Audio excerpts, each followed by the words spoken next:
Hello, and welcome back to Sleep Gravity. Some things in the universe are difficult to notice precisely because they leave no visible spectacle behind. There is no flash of light across the sky, no sound echoing through the distant reaches of space, no sign that makes us stop in our tracks and realize that something extraordinary has just happened. And yet, even now, tiny particles carrying immense amounts of energy are traveling through space and reaching our planet, so quietly that most people have never noticed their presence. Somewhere, perhaps, a late-night train has just passed, leaving the sound of metal fading along the tracks.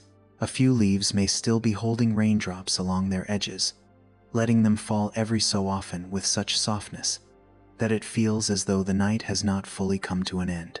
On the sidewalk, everything seems so ordinary that there is almost nothing to notice. A street lamp standing silently beside the road, a small puddle reflecting pale yellow light, a stretch of dark sky resting above the rooftops, and just enough stillness for someone to breathe a little more slowly. And yet, within this familiar scene there is something easy to forget. Earth has never truly been separate from the universe. Above that quiet road lies a vast layer of atmosphere, extremely thin compared with the size of the planet, yet deep enough to hold every breath, every drop of rain, every morning, and every night of sleep. Farther out is Earth's magnetic field, an invisible shield with no color and no clear shape to the human eye, quietly bending the paths of many electrically charged particles. And beyond that, past the orbit of the moon and beyond the familiar warmth of sunlight, lies a region of space so immense that numbers themselves begin to lose their meaning. From those distant places, tiny particles are making their way toward us. They do not fall like rain, glow like meteors, announce themselves with sound, or leave long trails across the sky for us to point at. Most of the time, they pass through our lives in complete silence, but in science, silence does not mean emptiness. It only means that we need more sensitive ways of listening. These particles are known as cosmic rays. The name makes them sound like beams of light, but their true story begins with matter. Most cosmic rays are not rays of light in the way we usually imagine them. They are extremely small particles, often protons or atomic nuclei, propelled through space with extraordinarily high energy. Some may begin their journeys in the remnants of exploded stars, while others may come from even more violent environments, where matter swirls around black holes and magnetic fields, and shock waves act like enormous natural particle accelerators. Tonight, we will follow their traces, not to make the sky feel frightening. On the contrary, the more we understand cosmic rays, the more gentle and resilient Earth begins to seem. Our planet does not drift through space completely exposed. It has a magnetic field, an atmosphere, and quiet layers of protection that we rarely think about while walking through the rain, waiting for a traffic light to change, or looking up at the sky after a long day. The question guiding us through this journey sounds simple, yet it opens into something far deeper and wider than it first appears. Where do these high-energy particles from space come from? To find the answer, we will begin close to home, on a quiet road beneath the night sky, with the air resting above us, and with the thought that even when the world around us appears perfectly still, Earth is still being touched by tiny visitors from very distant places. Perhaps it is precisely because they are so small and so silent that their story can carry us so far. After the rain, the road often holds onto a very soft kind of light, difficult to name, yet familiar to almost anyone who has stepped outside late at night. It is not the brightness of day, nor is it the complete darkness of an unlit night. It exists somewhere in between, where streetlights reflect across the damp pavement and thin trails of water stretch into shimmering bands, making the entire street look like a mirror breathing very quietly. By this hour, there are fewer vehicles, and the sounds have grown softer. Now and then, only the whisper of tires moving over the wet road remains before fading into the distance. A motorcycle disappears at the far end of the street, leaving behind a silence that slowly widens, like still water settling again after a small stone has slipped beneath the surface. Standing there and looking up, we might not see anything unusual. The sky is only a familiar stretch of darkness. A few thin clouds may still remain after the rain.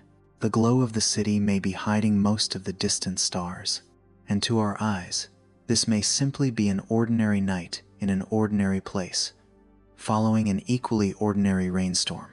But science often begins in moments exactly like this.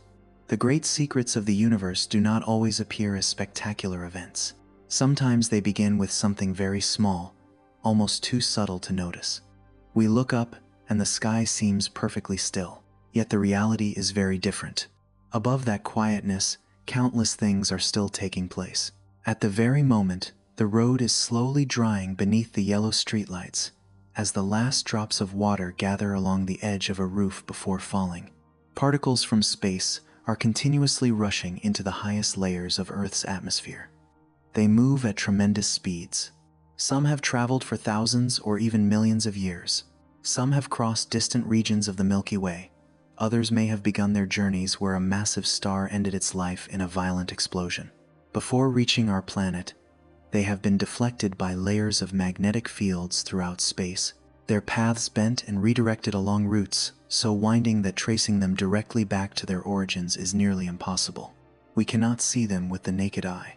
And that is part of what makes cosmic rays one of the closest and yet most distant phenomena ever studied by science. They are close because they are entering Earth's atmosphere at this very moment. But they are also distant because their stories begin in places no human being can ever reach. To understand them, scientists must rely on detectors, precise measurements, physical models, and the patience built through generations of research. When people first hear the term cosmic rays, many imagine mysterious beams of light shooting down from the sky. That image is completely understandable. Even the name itself suggests light. It is easy to picture a thin glowing line stretching from some distant star all the way to the ground. But the reality is far more interesting. Cosmic rays are not primarily light. They are particles of matter. Most of them are protons, basic particles found inside atomic nuclei. Another portion consists of helium nuclei, while a smaller fraction is made up of the nuclei of heavier elements. They are unimaginably small, yet they carry enormous amounts of energy. We might think of them as tiny fragments of the universe, invisible messengers carrying information from some of the most violent environments ever to exist in space. Seen individually, each particle may seem insignificant. They are so small that every familiar object around us becomes enormous by comparison. But in physics, size does not always determine importance. Even an extremely small particle can carry tremendous energy if it has been accelerated to a high enough speed. And the universe contains natural accelerators, far more powerful than anything human beings have ever built. One may be the remnant of a supernova, where shock waves from an exploded star continue expanding through space. Another may lie near a black hole, where matter is pulled inward, heated, and spun around at astonishing speeds. There may also be sources that science has not yet fully identified. For the highest energy cosmic rays ever detected, their origin remains one of the most compelling mysteries in modern astrophysics. But before traveling outward to those violent places, let us stay with Earth a little longer. The remarkable thing is that we do not need to leave our planet to recognize the presence of cosmic rays. We do not need a spacecraft. We do not need to rise above the atmosphere. We do not need to approach a dying star. The atmosphere above us has already become the place where the first traces of this story appear. When a cosmic ray enters the atmosphere, it rarely continues along a simple path. High above the ground, it collides with atoms in the air. These collisions happen in an unimaginably brief instant and on an extremely small scale, yet their effects can spread in remarkable ways. A single incoming particle creates many new particles. Those particles then collide or decay, producing even more. The result is a cascade of particles spreading downward, almost like rain falling through the atmosphere. This may be one of the most beautiful ways to imagine cosmic rays, a rainstorm that never wets the road. It does not collect on rooftops, run through gutters, tap against windows, or make anyone open an umbrella and search for shelter. And yet it is still there. The only difference is that these raindrops are not made of water. They are particles created by collisions taking place far above our heads. Some exist for only a fraction of a moment before disappearing. Others continue traveling farther downward. Among them are particles known as muons, which are stable enough to reach close to the ground and be detected by scientific instruments. What is especially important is that we continue living entirely normal lives beneath this invisible rain. That is worth remembering. When people hear words such as radiation or high-energy particles, their first response is often concern. But in everyday life, we are protected by two remarkably effective natural shields: Earth's atmosphere and its magnetic field. For billions of years, these two protective layers have quietly done their work. They weaken most of the particles arriving from space before those particles can reach the planet's surface. Because of this, cosmic rays do not appear in our lives as a constant threat, but as a very small part of the natural environment, part of what it means to live on a world moving through the universe. Perhaps that is exactly what makes this subject so fitting for a quiet night. Cosmic rays do not ask us to be afraid. They simply invite us to pay a little more attention. They remind us that even within the most familiar things, deep connections are still present. A road after the rain is not only a road after the rain. Above it lies the atmosphere. Beyond the atmosphere is Earth's magnetic field. Farther out is the Sunday. Beyond that is the Milky Way. And farther still are regions of space where matter is accelerated to nearly the speed of light. All these layers of space, separated by immense distances, remain connected in ways that are remarkably quiet. Seen from this perspective, the night sky begins to feel slightly different. We do not need to see countless stars. We do not need a large telescope. We do not need to stand on a mountaintop or in the middle of a desert. It is enough to know that above that familiar stillness, Earth is meeting the universe at every moment. Not through spectacular events that everyone can recognize, but through tiny particles, tiny collisions, and tiny traces. The science of cosmic rays begins with those traces. Scientists cannot simply look up and watch a proton from a supernova remnant flying toward Earth. They must build instruments. They must take measurements. They must compare data collected over many years. They send detectors to high altitudes, place observatories beneath the ground, and search for fleeting signals that the human eye cannot perceive. The more they study, the more they realize that the atmosphere is not only a place of clouds, wind, and rain. It is also an enormous natural screen where particles from space leave traces as they encounter Earth. There is a beauty all its own in that idea. We often think that understanding the universe means looking very far away. That is true, but it is not the whole story. Sometimes the universe finds its own way of coming closer to us. A photon from a distant star enters the eye of an observer. A tiny grain of dust burns brightly as a meteor. A cosmic ray strikes the atmosphere and creates an invisible shower of particles. Each encounter is different. Some are brilliant and easy to notice. Others are so quiet that they reveal themselves only when human beings are patient enough to listen through scientific instruments. Cosmic rays belong to this quieter kind of encounter, and because they are electrically charged particles, their journeys are rarely simple, straight paths. As they travel through space, they are constantly influenced by magnetic fields, the fields between stars, the magnetic field of the Milky Way, the fields near their sources, and finally the magnetic field of Earth itself. Each time they pass through one of these regions, their paths bend a little more. This makes the question of where they come from far more difficult than tracing the origin of light. Light usually travels in a straight line. When we see a star, we can be fairly confident that its light is pointing back toward the place where it began. Cosmic rays are different. A particle may have changed direction countless times before reaching the region near Earth. The direction from which we observe it today may no longer point toward the place where it was born long ago. It is like a visitor who has traveled from very far away, but has taken so many turns that the original map has become almost impossible to read. In this way, cosmic rays are both an answer and a question. They show us that somewhere in the universe, environments exist that are powerful enough to accelerate matter to extraordinary energies. At the same time, they raise many new questions. Which sources play the most important role? How much do supernova explosions contribute? How strong is the influence of sources beyond the Milky Way? Why do some particles reach energies so high that they seem almost impossible? And how can we reconstruct the story of a particle that has passed through so many magnetic fields before striking Earth's atmosphere?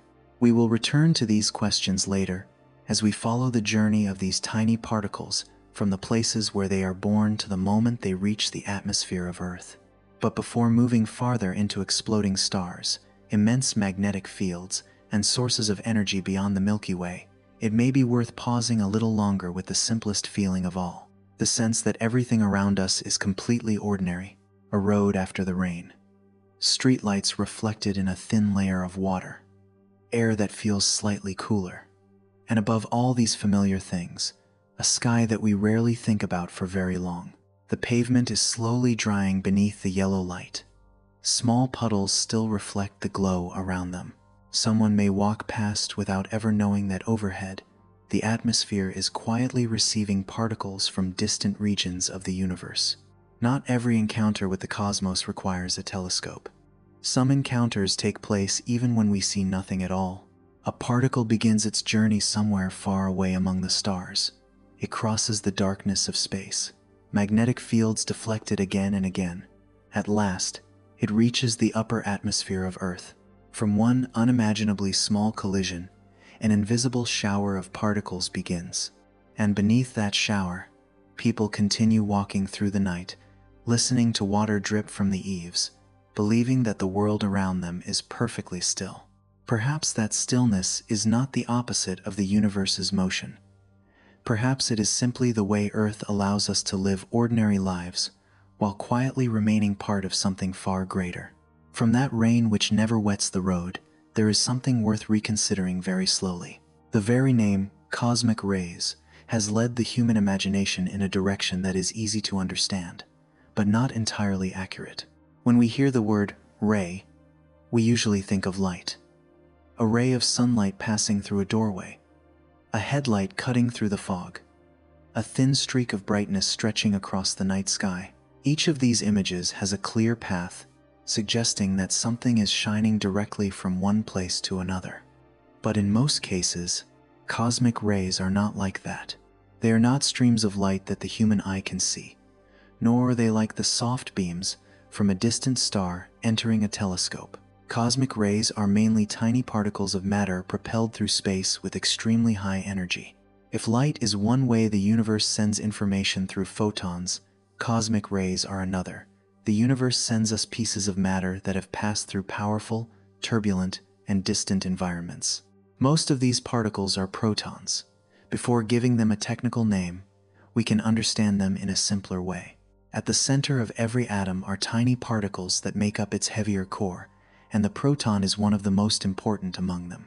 It is far too small to imagine with the naked eye, yet it is a familiar part of all the matter around us. The water on the road after the rain, the air we breathe, the leaves still holding drops along their edges, the human body, stones, and stars all belong to this atomic world. Another portion of cosmic rays consists of helium nuclei. We can picture these as the cores of helium atoms after their outer electrons have been stripped away, leaving only the heavier cluster of particles at the center. There is also a smaller amount made of heavier atomic nuclei, like more complex fragments of matter torn away or accelerated in distant environments. All of them are tiny, but once they are driven to tremendous speeds, they are no longer ordinary pieces of matter. They become high-energy messengers, traveling through space for long periods before finally reaching Earth's atmosphere. This makes cosmic rays different from light in one very important way. Light carries no electric charge. When a photon leaves a star, it can travel through space along a very straight path, unless the gravity of a massive object bends its course. Because of this, when we see light from a star, the direction we are looking usually points toward the place where that light began. Light is like a thin thread connecting the human eye to a distant source, but many cosmic ray particles carry an electric charge. This may sound like a small detail, yet it changes nearly the entire story. A charged particle does not travel through the universe like a perfectly straight arrow. When it encounters a magnetic field, its path can bend. A magnetic field does not need to appear like a wall. It does not need color, a visible surface, or sound. Simply by existing in space, it can influence charged particles rushing through it. We might imagine a cosmic ray particle as a tiny boat crossing a body of water whose currents cannot be seen from the surface. From a distance, the water may seem perfectly calm, but beneath it are swirling currents, crossflows, and gentle pulls strong enough to change the boat's direction. Cosmic rays travel in much the same way. A particle may pass through magnetic fields near the place where it was born, then through the fields between stars, then through tangled magnetic regions within the Milky Way, and finally toward Earth's own magnetic field. Each layer can bend its path a little more. After a very long journey, the direction from which we detect the particle may no longer point directly toward the place where it began. Cosmic rays, then, are not merely particles from space. They are also a puzzle about paths. When a particle reaches the atmosphere, it is like a letter that has passed through too many transfer stations. The letter still arrives, but the stamps on the envelope do not reveal its entire journey. To discover where it came from, scientists must read other traces, compare different kinds of signals, and sometimes accept that parts of the route have been blurred by the magnetic fields of the universe itself. The difference between light and cosmic rays also means that we discover them in very different ways. With light, human beings can use their eyes, then telescopes, and then more sensitive instruments to collect different forms of radiation: visible light, infrared light, X-rays, and radio waves. Each type reveals another layer of the sky. But with cosmic rays, we cannot simply look upward and watch them arriving. A single particle is too small, too fast, and often leaves a trace only after colliding with the atmosphere or passing through a specialized detector. That is why the cosmic ray sky does not appear as a picture filled with stars. It appears as signals, a single count inside a detector, a thin track in a particle chamber, a shower of secondary particles spreading downward from high in the atmosphere. An event so rare that scientists must place detector systems across enormous areas and wait for it to occur. Instead of seeing a line of light, we read a series of traces, like footprints left on the ground long after the traveler has gone. The most misleading part of the name is that the word ray makes us imagine cosmic rays always traveling in straight lines from a clearly defined source. In reality, because they are usually charged particles, their journeys can be far more winding. A particle may be created or accelerated in the remnant of an exploded star. It leaves that region with tremendous energy and begins crossing interstellar space. Along the way, it encounters uneven magnetic fields.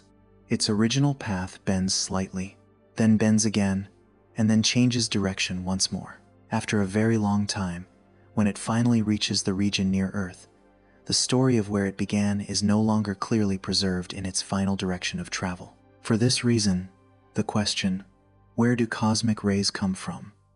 is not the same as asking, "Which star did this light come from?" With light, we can look backward along its path.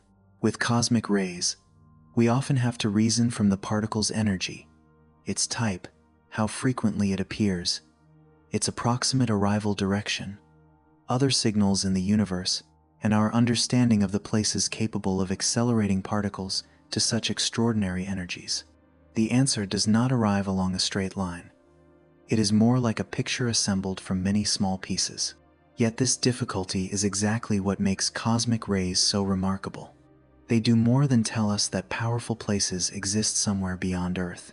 They force us to learn how to read the universe through many different scientific senses, not only by observing light, but also by measuring particles, not only by asking what is shining, but also by asking what could be powerful enough to propel a tiny particle through space with so much energy, not only by viewing the sky as a distant dome, but also by seeing Earth's atmosphere as a place that records collisions arriving from the cosmos. Returning to the road after the rain, the difference becomes easier to see. The streetlight reflected in the water is light reaching our eyes almost instantly.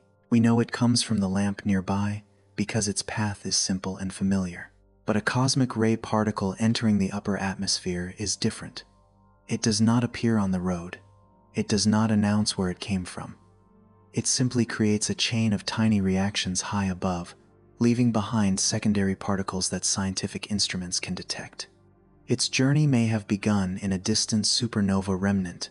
It may have come from an even more powerful environment beyond the Milky Way. And for particles with the very highest energies, their true origins may still remain within the uncertain boundaries of science. That uncertainty does not weaken the story. On the contrary, it makes the story more trustworthy. Science does not need to turn everything into an answer too quickly. With cosmic rays, what we know and what we do not know exist side by side. We know that they are mainly charged particles. We know that many of them may come from violent processes in the universe. We know that the atmosphere transforms the first collision into a shower of secondary particles. But we also know that magnetic fields blur their paths, and that the origins of the most energetic particles have not yet been completely resolved. Perhaps this is one of the gentlest lessons within this subject. Not everything from the universe reaches us as light. Some information is carried by particles. Some stories do not follow straight paths.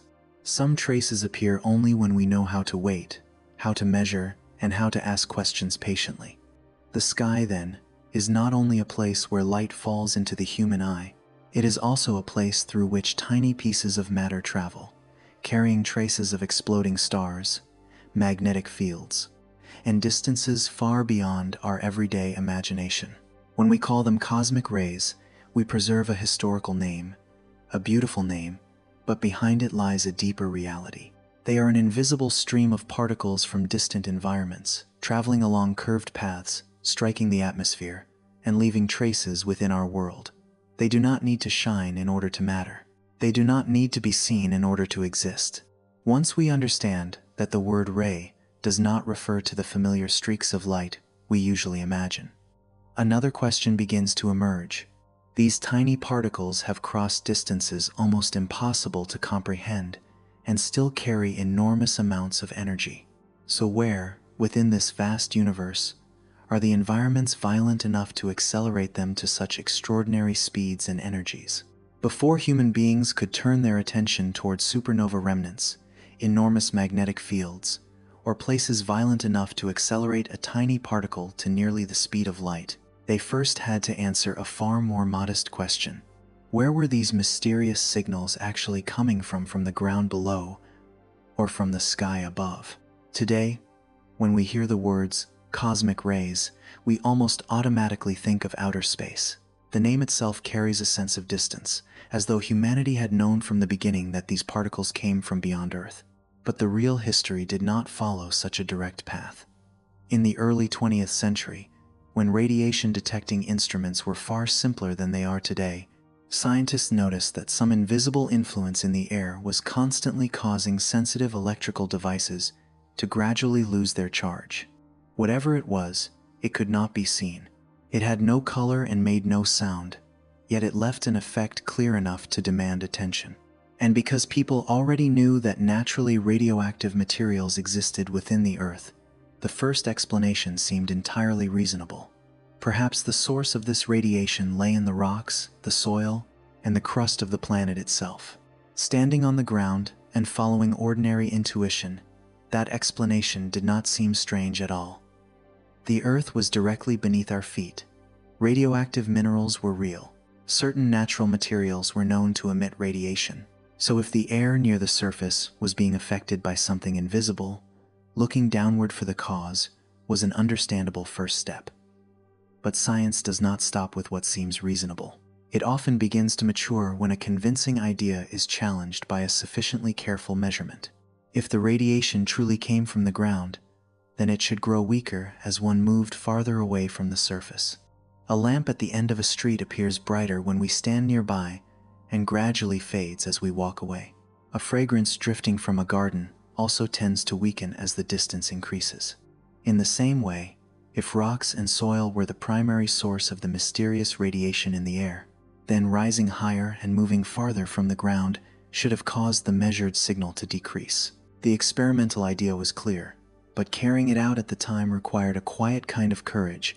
The instruments had to be taken into the sky. There were no satellites waiting in orbit, no scientific rockets rising into the upper atmosphere, no space stations, and no modern detectors suspended beyond Earth. To discover what happened farther above the ground, People had to rely on a vehicle that was beautiful, fragile, and deeply dependent on the weather. A balloon, seen from the present day. There is something gentle about that image. A large balloon slowly lifting away from the Earth, carrying beneath it not only a scientist and several measuring instruments, but also a small question that was about to open into an immense new region of understanding. Among those who pursued this question, Victor Hess is the name most widely remembered.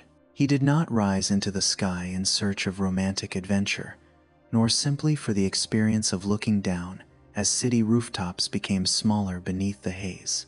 He went upward because of numbers. He wanted to know whether the mysterious radiation changed with altitude in the way the ground source hypothesis predicted. Inside the balloon's basket, instruments were prepared to measure how strongly radiation affected the surrounding air. Before giving this process its scientific name, we can understand it in simple terms.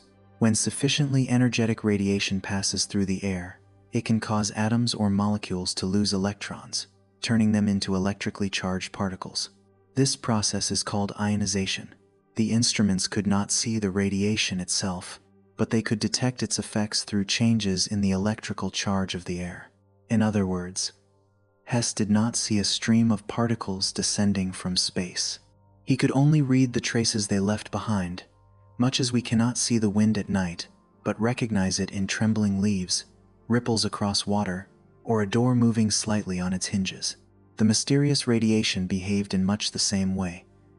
It did not reveal itself directly or turn the sky into a clearly outlined picture. Instead, it caused the air to behave a little differently, and within that small difference, science began to listen. Those balloon flights were not gentle ascents made during calm sightseeing excursions. The higher the balloon rose, the colder and thinner the air became.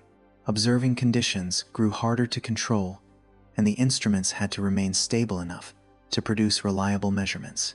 Hess made several flights, following the signal at different altitudes and comparing the results with what should have happened if the radiation source lay beneath the ground. Some early results were not strong enough to overturn the prevailing view. Some measurements had to be repeated. There were limits imposed by the instruments, the weather, and the altitude the balloons could reach. Real science does not always move forward through one brilliant instant.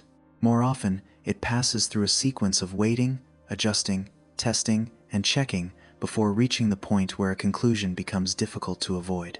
In 1912, during one of his most famous flights, Hess carried his instruments to an altitude of roughly 17,400 feet, or about 5,300 meters.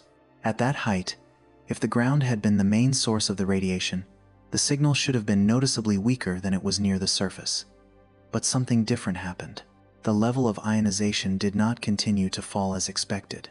Instead, it increased. The sky, rather than becoming quieter in radiation as the balloon moved away from the rocks below, seemed to contain more of it. A number recorded by an instrument had unsettled the original intuition. Something was entering the atmosphere from above. It was a profound moment, but not a dramatic one. No light burst into view around the balloon. No explosion echoed through the cold upper air. There was no spectacular scene that would allow anyone watching to instantly understand that humanity had just opened another window onto the universe. There was only a scientist high above the ground, a few sensitive instruments, and a result that contradicted what had seemed reasonable. Yet moments like these can transform science most deeply. A measurement does not need to be beautiful to the naked eye. It only needs to be honest enough to force us to reconsider what we believed we knew.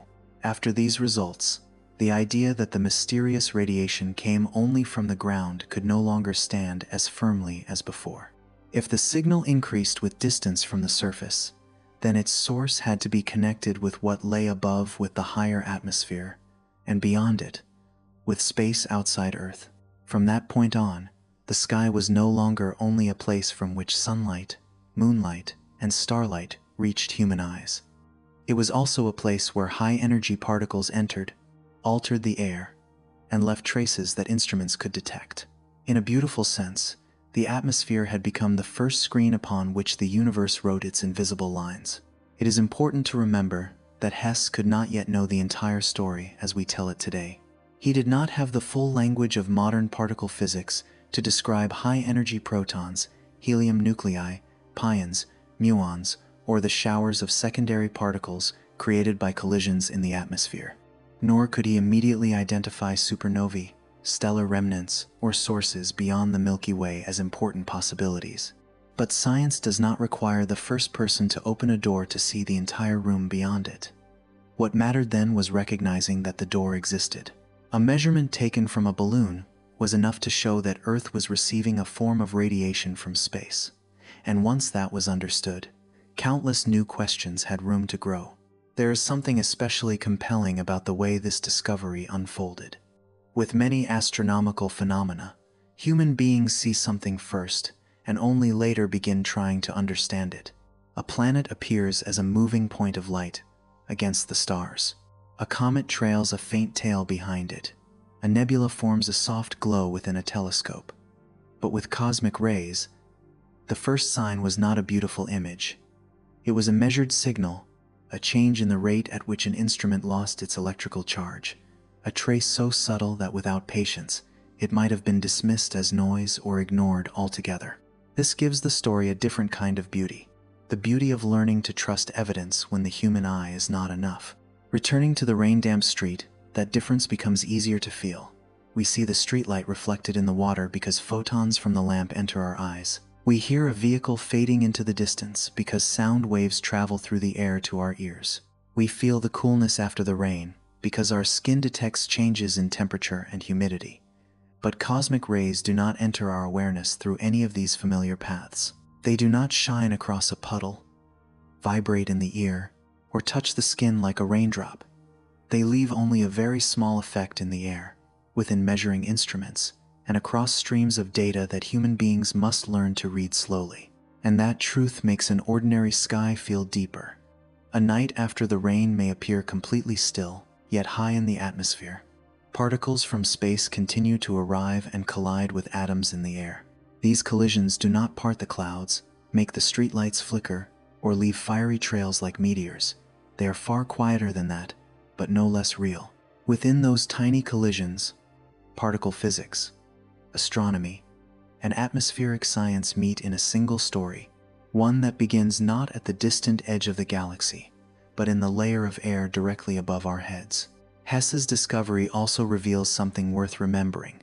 Sometimes, to understand the universe, human beings do not need to begin by building something enormous.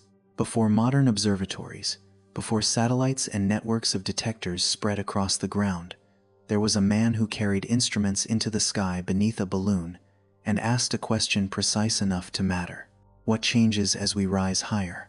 As we move away from the ground, does the signal become weaker or stronger? And when a number refuses to behave as we predicted, can we remain calm enough to hear what it is telling us? Many great discoveries are nurtured by that kind of attitude, not by the impatient desire for a dazzling answer, but by the ability to remain with an uncomfortable result, one that does not fit the original picture.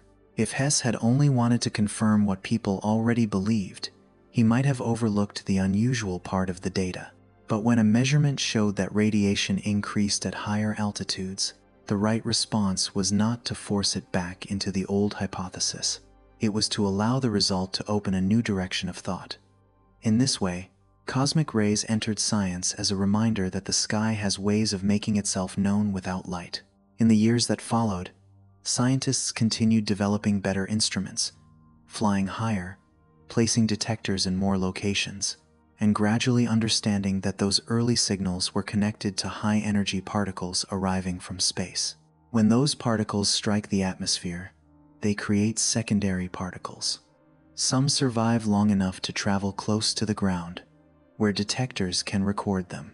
From an increase in ionization measured inside a balloon, an entire field of research began to unfold, leading humanity into particle physics, deep underground detectors, vast cosmic ray observatories, and questions that still remain unanswered about the origins of the most energetic particles.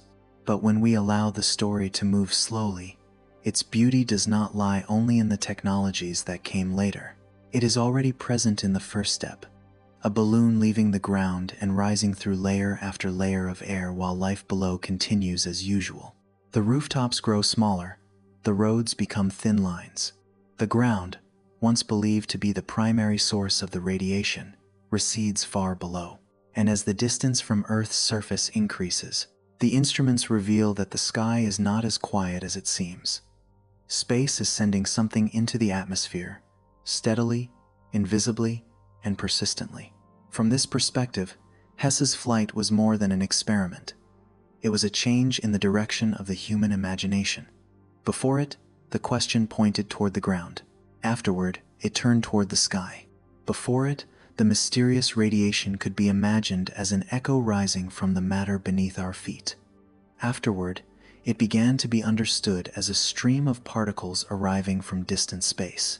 The phenomenon was the same, and the atmosphere was the same, yet simply by changing the altitude of observation, the world told a different story.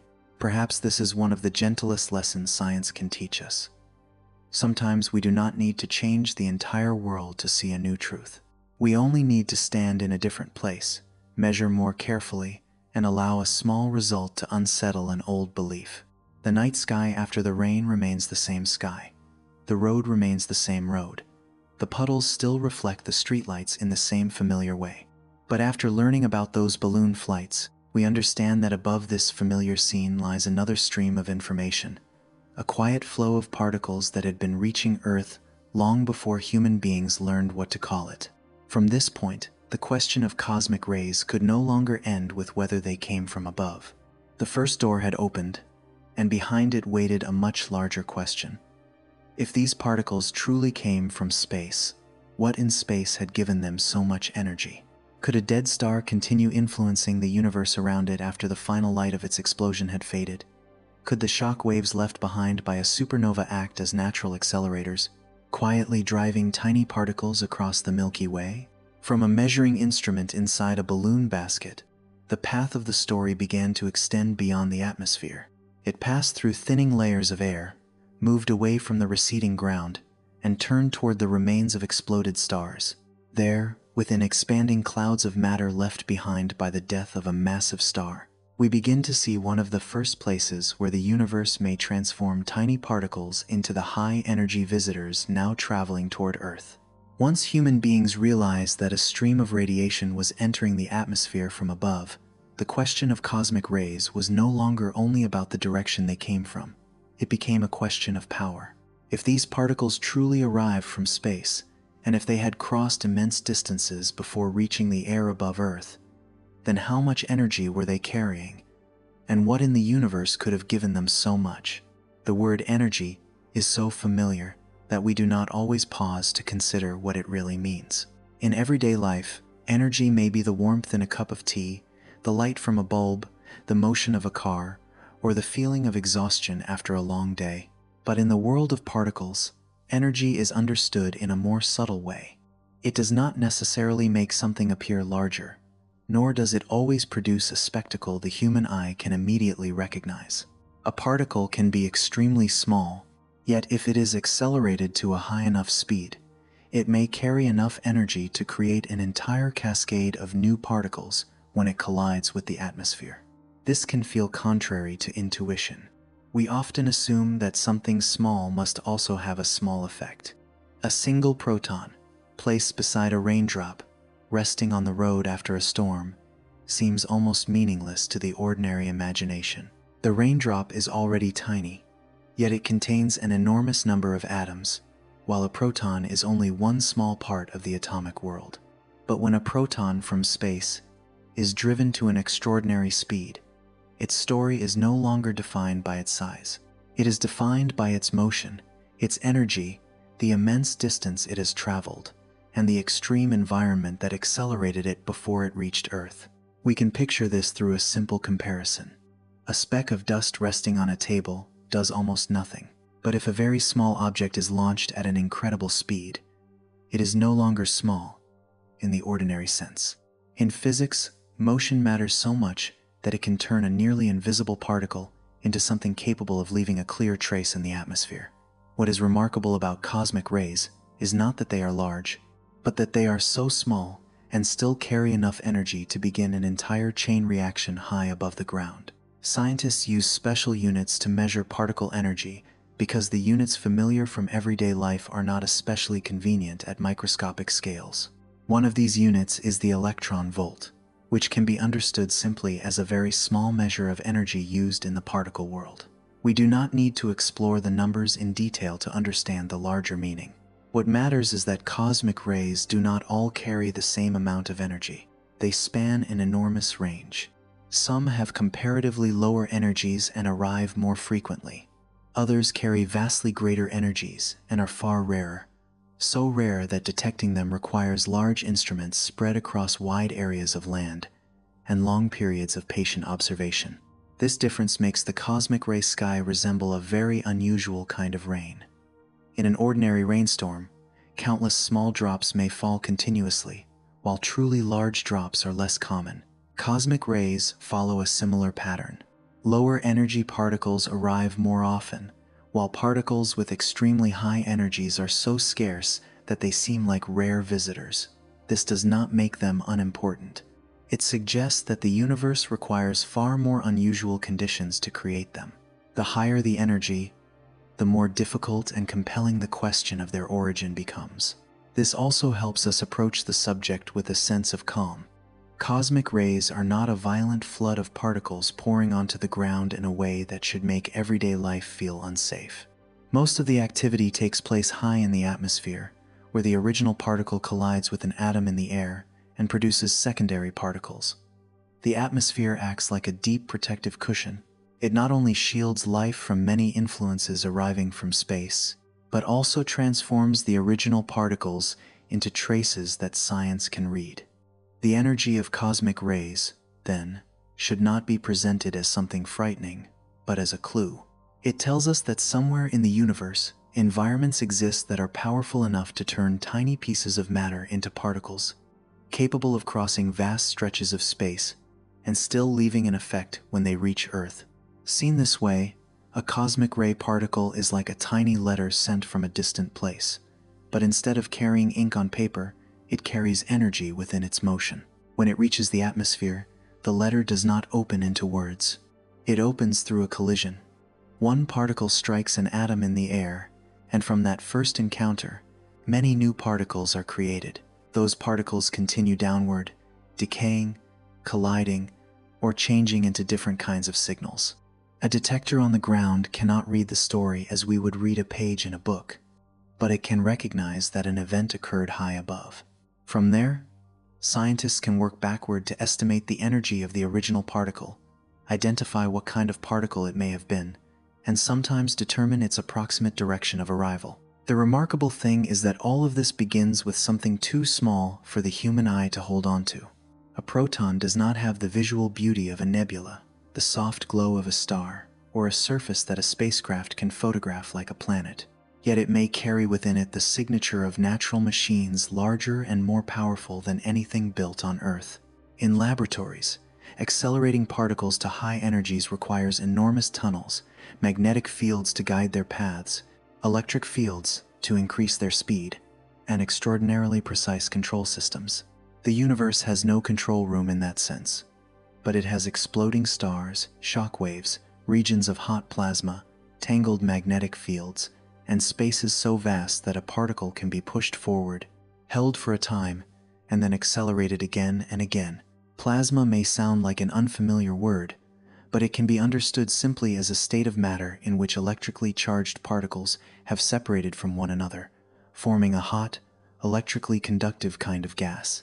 In the most violent regions of the universe, matter often does not exist as the cool air around us does. Instead, it takes this hot, turbulent form, filled with charged particles. When plasma moves together with magnetic fields, and when shock waves pass through it, particles can become caught in complex processes of acceleration. They do not always receive all their energy in a single push. Often, energy is added through many separate interactions, like someone being carried forward by one gentle wave after another until, over time, they have traveled far beyond where they began. This is where the story begins to turn toward exploding stars. When a massive star reaches the end of its life, it does not simply go out like a candle. In some cases, it explodes as a supernova, releasing an enormous amount of energy and driving its material into space at tremendous speeds. After the initial explosion, the remains of the star do not immediately disappear. They continue expanding, forming a vast remnant where shock waves move through the surrounding gas and dust. These shock waves are considered among the most important candidates for accelerating many of the cosmic rays found within the Milky Way. There is a quiet sadness in this idea. A star dies, yet its death is not entirely an ending. Its material spreads outward, its energy passes into space, and within the waves left behind by the explosion, tiny particles can be driven to extraordinarily high energies. Thousands of years after the first light of the blast has faded from the eyes of generations of observers, its remnant may still be at work, quietly accelerating particles and sending small fragments of matter across the Milky Way. If one of those particles eventually reaches Earth, it carries no image of the dead star. It does not preserve the colors of the explosion. It tells its story through neither sound nor light. It simply enters the atmosphere with the energy still held in its motion, collides with the air, creates a cascade of secondary particles, and leaves behind a fleeting signal for human instruments to record. Yet behind that brief signal may lie a very long story. The story of a star that once burned brightly, exhausted its fuel, collapsed, exploded, and then continued to influence the space around it through invisible waves. So when we say that a cosmic ray particle carries high energy, we are not speaking only about a number in physics. We are speaking about a history. That energy is a trace of the places the particle has passed through, the force that accelerated it, the magnetic fields that confined it, and the collisions and changes of direction it experienced on its way to Earth. In this sense, a tiny particle is like the thinnest visible edge of a story hidden far beneath the surface. And to understand how it became so powerful, we must leave the rain-darkened road behind, rise beyond the atmosphere where Hess once measured the increasing signal, and travel farther still toward a region of space where a star exploded and left behind an immense natural particle accelerator. There, among expanding clouds of matter and shock waves still moving through the darkness, the question of cosmic ray energy begins to take on a clearer shape. Not every particle must come from the most distant reaches of the universe. Many may have been created or accelerated within our own Milky Way, in the remains of stars that once lived and died. And it is these remnants that will carry us into the next layer of the journey, the supernova, not only as a brilliant explosion, but as a place where the universe continues sending tiny particles outward, long after its brightest light has faded into the past. Among the places that can give energy to cosmic rays, a supernova is one of the images that feels both violent and deeply quieting, not because it is only a large explosion in space, but because it is the final moment of a star that once lived for a very long time, once held a balance between the heat pushing outward from within and the gravity pulling inward, once shone for millions or even billions of years before reaching the final limit of its life. A massive star does not live like a still object fixed against the background of the sky. For most of its life, it is an enormous reactor, a place where lighter elements are fused together in the core to create energy. That energy pushes outward, while the star's own gravity pulls matter inward. These two opposing tendencies keep the star in a long-lasting state of balance. But balance does not mean forever.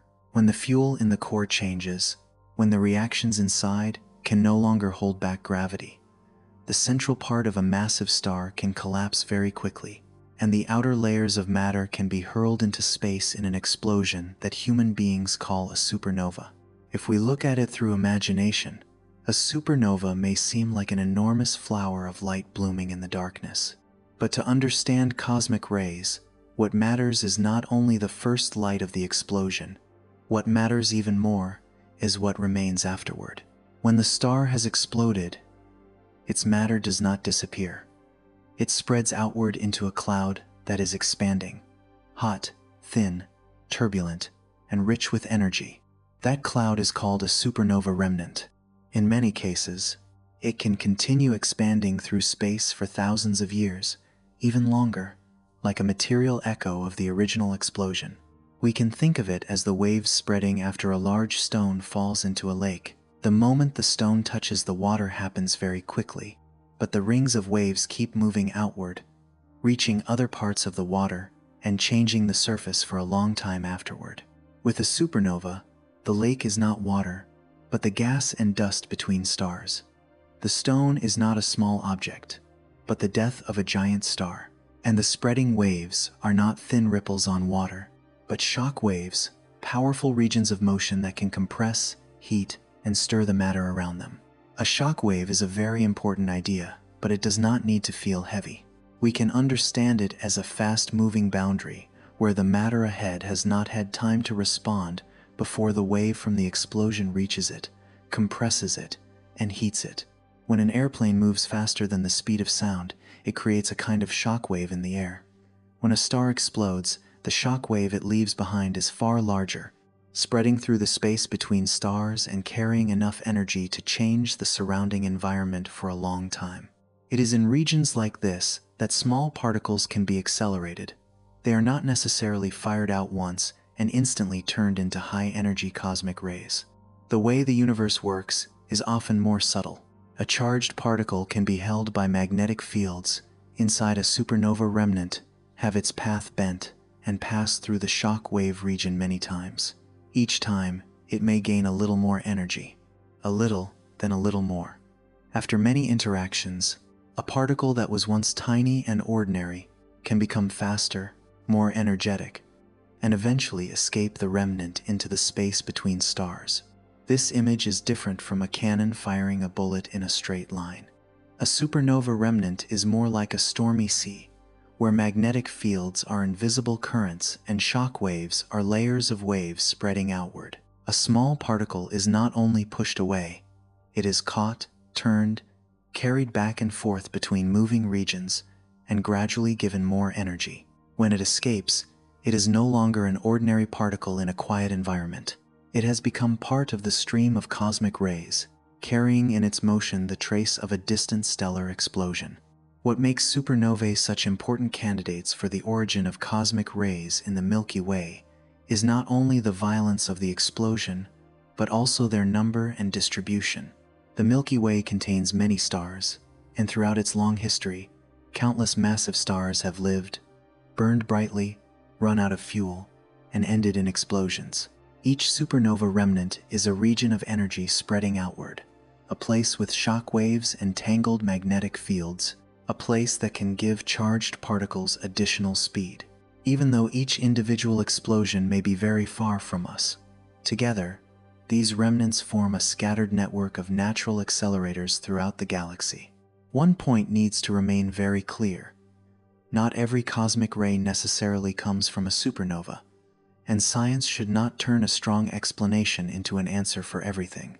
Very high-energy cosmic rays, especially the extremely rare particles at the highest energy levels, may require stronger or more distant sources, perhaps beyond the Milky Way. But for many cosmic rays within our galaxy, supernova remnants are a natural and convincing candidate.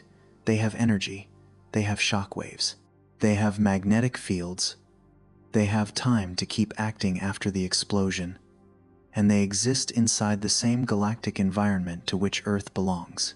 Seen this way, a supernova does not end when its brilliant light fades. To an observer far away, the explosion may be a bright point appearing and then slowly disappearing against the sky, but in the space around it, the process continues.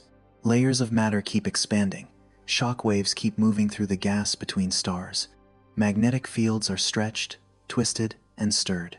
Small particles continue to meet powerful moving regions, gain more energy, and begin long journeys. Some will wander through the Milky Way, their paths bent by different magnetic fields. Some, after a winding journey, may enter the region near Earth. When that particle finally touches our atmosphere, the supernova remnant where it was once accelerated may have changed greatly. The original cloud of matter may have expanded, grown thinner, and become fainter. The parent star no longer exists as it once did. The light of the explosion may have crossed space long ago, but that tiny particle still carries part of its history in its energy. It does not carry memory in the human sense, but in its speed, in the kind of particle it is, and in the way it collides with the atmosphere. There are traces of the place where it was once pushed forward. This is why cosmic rays make the death of a star look different to us. An exploding star is not only a distant spectacle to admire through a telescope. It can also be a source sending particles across the galaxy. In what remains of it, matter does not simply scatter meaninglessly. It can become an environment where particles are accelerated, where the energy of a cosmic catastrophe is transformed into the motion of tiny messengers. In that way, the death of a star continues to take part in the larger life of the galaxy. We can return to the image of the road after rain to feel that connection more clearly. Under the streetlights, the water reflects in small streaks of brightness. Everything seems to belong to a night that is very near, very local, very ordinary. But high above, the atmosphere is still receiving particles whose origin may have begun with the death of a distant star. Between a puddle on the road and a supernova remnant in the Milky Way lies a distance almost impossible for the senses to grasp, and yet science shows that they can belong to the same story. A particle travels from a distant shockwave region, through space where magnetic fields bend its path, and then creates a trace when it meets the layer of air above our heads. That connection is not loud, but it is deep. It tells us that Earth does not only receive light from the universe, but also particles that have passed through some of the most powerful environments in the galaxy. It tells us that the atmosphere is not only the roof of weather, but also a place where traces from stellar explosions are turned into measurable signals. And it tells us that even the most distant events can touch our lives in ways so small that we never notice them. Still, for a particle to truly gain energy inside a supernova remnant, the explosion alone is not enough to explain all the details. We need to look more closely at how shock waves and magnetic fields work together. A charged particle does not simply fly through a chaotic region and naturally become powerful. It has to be held long enough. It has to pass through moving boundaries many times. It has to gain energy step by step before it escapes. So the story is not only about where the explosion happened, but also about how the remnant of that explosion keeps operating like an enormous natural accelerator. What is interesting is that the story does not stop at identifying where particles may be accelerated. Knowing that supernova remnants are energy-rich environments is only the first step. The more important question is, how can a tiny particle accumulate so much energy? The answer lies in the continuous interaction between charged particles, magnetic fields, and the violent moving regions left behind by the explosion. Instead of receiving all their energy in a single moment, particles are often accelerated gradually through many different interactions. Their paths are changed, they are held inside complex magnetic regions, and they continue gaining energy before escaping into space. Seen this way, cosmic rays are not the product of one single shot, but the result of a long process repeated many times. It is this mechanism that allows extremely small particles to reach astonishing speeds and begin their journeys across the galaxy. To understand more clearly why this can happen, we need to look more closely at the role of shock waves and magnetic fields, two important ingredients that create some of the most powerful natural accelerators in the universe. Within the remnant of an exploded star, energy does not exist only in the first brilliant moment of the blast. Beyond that burst of light lies a region of space that continues to move, where hot gas expands, stardust is swept outward. Magnetic fields are stretched and twisted, and shock waves quietly travel through interstellar matter. This is not a place that has become peaceful after a catastrophe. It is more like the lingering resonance after a great bell has been struck, when the first sound has already passed, but its vibrations are still moving through the air and touching everything along the way. To understand how a tiny particle can be accelerated in such an environment, we should not imagine it as a bullet fired from the explosion along a straight path. That picture is far too simple for what actually happens. A cosmic ray particle does not necessarily receive all of its energy in a single push and immediately escape from the supernova remnant. More likely, it becomes trapped within a turbulent region of hot gas and magnetic fields, its path repeatedly bent as it moves back and forth between shifting layers of matter.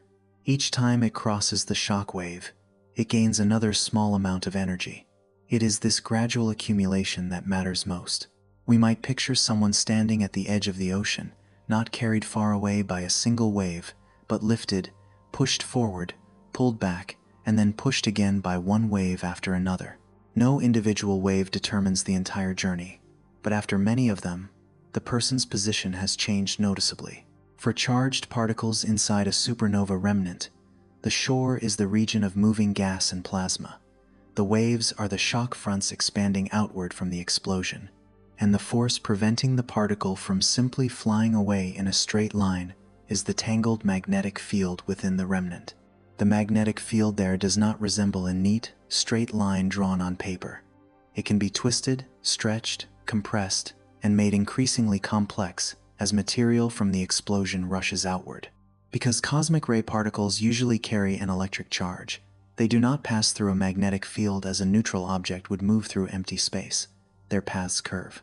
Sometimes they are forced to spiral around magnetic field lines. Sometimes they are scattered, redirected, and sent back toward a region they have already crossed. This may sound like an obstacle, but that very obstacle gives the particle more time to gain energy. If a particle escaped from the remnant along a straight path at the very beginning, it would have few opportunities to acquire more energy. But when magnetic fields redirect it and keep it near the shock region for longer, the particle can cross the moving boundary many times. With every passage, it encounters matter moving differently from the region it has just left. That difference in motion can transfer additional energy to the particle, much like a small ball bouncing back and forth between two walls moving toward one another. With every collision, the ball gains speed. After many such encounters, the total change becomes enormous, even though no single step is especially sudden. What is beautiful about this process is that the universe does not need a machine with a clearly defined shape to make it happen. On Earth, accelerating particles requires enormous machines, with magnetic fields guiding their paths and electric fields increasing their energy. Everything must be carefully calculated, placed inside tunnels, and controlled by highly precise equipment. In space, however, a supernova remnant can produce something similar in a far more natural, untamed, and disorderly way. The explosion supplies the energy. The shock waves create powerful boundaries between moving regions. Magnetic fields confine the particles and bend their paths, and time, stretching across thousands of years, allows the process to repeat often enough for a tiny particle to become extraordinarily fast. Even so, not every particle entering a supernova remnant becomes a high-energy cosmic ray. Some may not remain trapped long enough. Some may escape before gaining much energy. Others may lose energy through different interactions. Significant acceleration occurs only under the right conditions. When the shock wave is strong enough, the magnetic field is turbulent enough yet still effective at keeping particles near the acceleration region, and the particles have enough time to cross back and forth repeatedly. Cosmic rays, then, are not simply produced by every explosion. They are the result of a delicate interaction among energy, motion, magnetic fields, and time. This interaction also helps explain why supernova remnants can remain important long after the explosion itself has passed. To the eye, an explosion may flare brightly and then fade, but its shock waves do not disappear at once. As they move through interstellar space, they can continue compressing gas, disturbing magnetic fields, and creating regions of motion where particles are accelerated. In this way, a star leaves behind a lasting form of activity after its death. It no longer shines as it once did, but its remains can continue working in the darkness, quietly giving energy to tiny particles and sending them far away. There is another important point to remember. This process is not only the story of a single particle, but also the story of an entire galaxy. Within the Milky Way, many generations of massive stars have been born, lived, exploded, and left remnants behind. Each of those remnants may serve as a natural acceleration region for a certain period of time. Any one of them may seem small beside the scale of the galaxy, but together, over immense stretches of time, They help create the background population of cosmic rays moving through interstellar space. After escaping, these particles do not travel in straight lines, like light. Galactic magnetic fields continue to deflect them, sending them wandering, turning, and occasionally carrying them into the region near our solar system. Seen this way, the journey of a particle begins to resemble a story that is rewritten many times. It may begin in the remains of an exploded star, gain energy from shock waves, remain trapped by magnetic fields long enough to accelerate, and then escape into the wider reaches of space. But even after leaving its birthplace, it still does not follow a clear path. Magnetic fields throughout the galaxy continue to bend its course. Different regions of gas, plasma, and magnetism make its journey increasingly winding. By the time it reaches Earth's atmosphere, its final direction of arrival preserves only a very small part of its original story. This is why, when scientists say that supernova remnants may be an important source of many cosmic rays within the Milky Way, they do not mean that they can watch each particle fly directly from a specific remnant to Earth. The story is far more complicated. They must combine many different clues: the energy of cosmic rays, their particle composition, the way they are distributed, observations of gamma rays from regions suspected of accelerating particles, and the physics of how shock waves behave. A source is not identified by a single arrow pointing back toward it, but by many small pieces of evidence leaning toward the same explanation. This gives the science of cosmic rays a rhythm all its own. It is not the kind of discovery in which we see an object and immediately give it a name. It is more like listening to music echoing through many walls. By the time the sound reaches us, it has been changed, softened, and mixed with other sounds. Yet with careful listening, we can still recognize the structure behind it. With cosmic rays, what reaches us is not sound, but particles, not melody, but energy, arrival direction, composition, and the secondary traces created when those particles collide with the atmosphere. At this point, the image of the rain-darkened road may return in a different way. The pavement is still quiet, the streetlights still glow yellow, and small puddles continue reflecting the city. But high above, if a particle once accelerated inside a supernova remnant has just entered the atmosphere, that event is more than a simple physical collision. It is the final, nearly invisible moment in a very long chain of events. A star dies, a shock wave expands, a particle becomes trapped within magnetic fields, repeated acceleration takes place, a winding journey across the Milky Way begins, and at last, the particle collides with the layer of air above our heads. Seen in this way, a tiny particle is no longer small in the meaning of its story. It remains small in size, invisible to the naked eye, unable to disturb the surface of a puddle or change the color of a street lamp. Yet it carries a cosmic history, long enough to deepen the stillness around us. What reaches Earth is not merely an isolated particle. It is a trace of a process in which the death of a star, the motion of plasma, the structure of magnetic fields, and the long passage of galactic time have all played a part. And from here, a limit begins to emerge. Supernova remnants may accelerate many particles, but they may not explain every cosmic ray, especially the extremely rare particles carrying the highest energies. Some appear so energetic that they force science to look farther away, toward even more violent environments or sources beyond the Milky Way. But before we reach those larger mysteries, there is another layer we need to understand. Once a particle leaves the place where it was accelerated, it does not simply fly straight toward Earth. The entire galaxy, with its vast and complex magnetic fields, continues rewriting its path. A particle accelerated again and again within a supernova remnant has only begun its journey. Ahead lies interstellar space, where its path may be bent so thoroughly that its original source becomes difficult to recognize. And that winding journey brings us to the next question. If cosmic rays have been deflected by magnetic fields across such immense distances, how can we ever trace them back to the places where they were born? When a cosmic ray particle leaves a supernova remnant, its journey is not like an arrow just released from a bowstring. If it were light, the story could be much simpler. A photon leaves a star, travels through space, reaches our telescope, and the direction we see usually still keeps a fairly clear connection to the place where it began. But a charged particle is different. It does not merely pass through space. Space also acts upon it. Invisible magnetic fields bend its direction, pull it into winding paths, and after a long journey, its original route can become so blurred that it is almost impossible to recognize. This makes cosmic rays a very strange kind of message. They truly come from the universe. They truly carry within them traces of powerful environments. But when they reach Earth, they do not hand us a clear address. They are like letters that have passed through too many detours, too many transfer stations, too many changes of direction in the wind.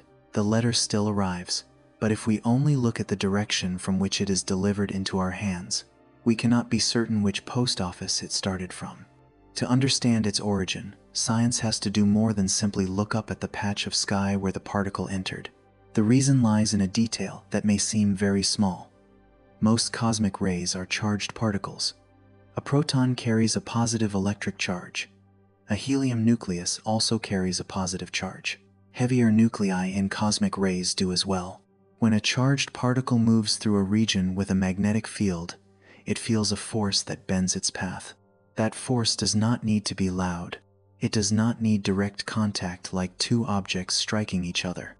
It works through a field, through something invisible but real, much like the way a compass needle changes direction even though no hand is touching it. In the space between stars, magnetic fields are not always as neat as the graceful curves drawn in textbooks. They can be much weaker than Earth's magnetic field, but they stretch across enormous distances. They can be drawn out along flowing gas, stirred by stellar explosions, caught inside clouds of plasma, and made tangled by the motion of matter within the galaxy. For a particle wandering across interstellar distances for a very long time, small effects added together can bend its path greatly. We can imagine a person walking through fog across a wide field. If that person walks straight along a paved path, we may be able to follow their footprints and know where they came from. But if the field has winds that keep changing direction, if the ground is wet, if the footprints are erased by water, and if the person has to circle around many muddy places that cannot be seen from far away, then when they appear at the edge of the field, the direction they are facing no longer tells the whole journey. Cosmic rays carry a similar complexity. They come from somewhere, but along the way, the galaxy has interfered with their journey through wide and tangled magnetic field lines. This is why the question, where did it come from, cannot be answered by simply drawing a straight line backward from Earth into space. With the light of a star, that method can bring us close to the source. With cosmic rays, drawing a straight line backward often only points us toward the final direction the particle happened to take after being bent many times.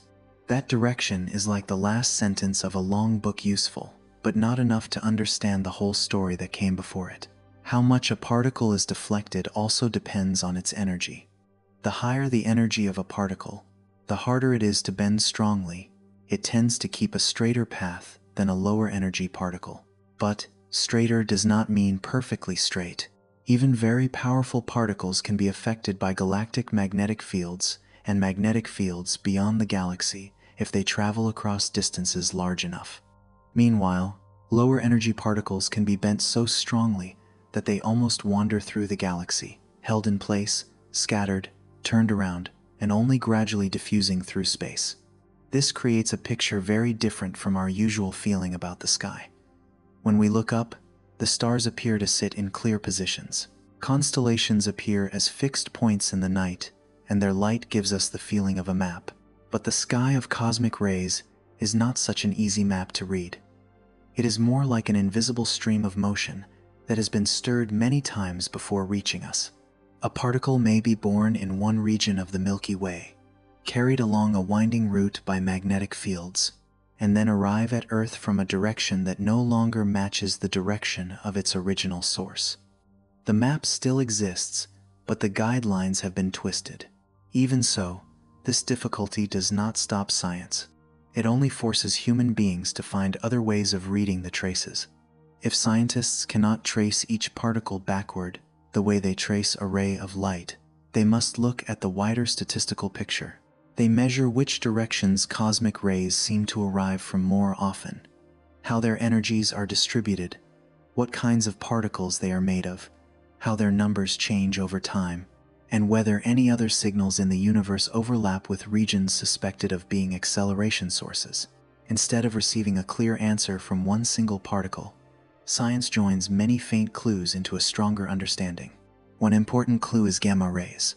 Unlike protons or atomic nuclei, gamma rays are very high-energy light, and because they carry no electric charge, they are not deflected by magnetic fields in the way charged particles are. When high-energy particles collide with matter or interact with the environment around their source, they can produce gamma rays.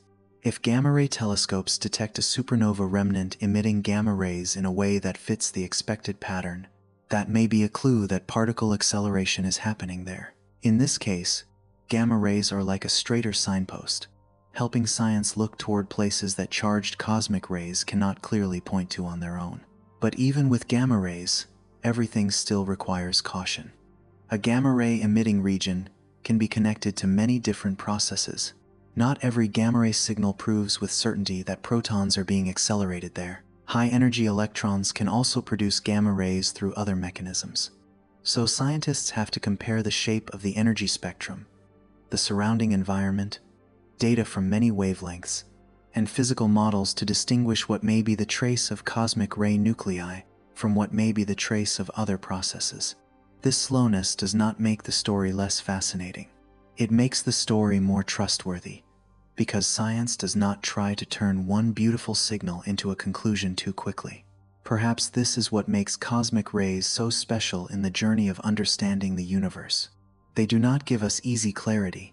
They force human beings to accept that some messengers have traveled too far, through too many magnetic fields, so that when they arrive, they no longer keep a clear direction back to their old home.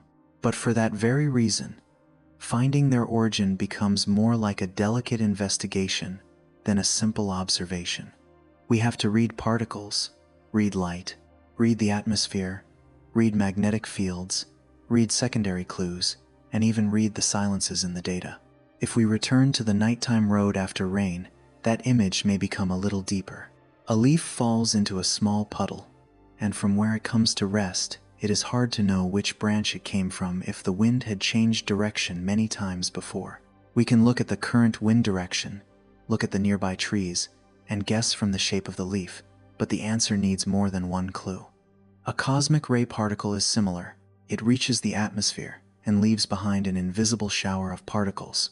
But to know which stellar remnant it once left, which magnetic fields it passed through, and how many times its path was bent, we have to listen to many layers of the story. The strange thing is that this blurring does not make cosmic rays less valuable. On the contrary, their bent paths show that the universe is not a simple emptiness. The space between stars is not completely empty like a room with nothing inside.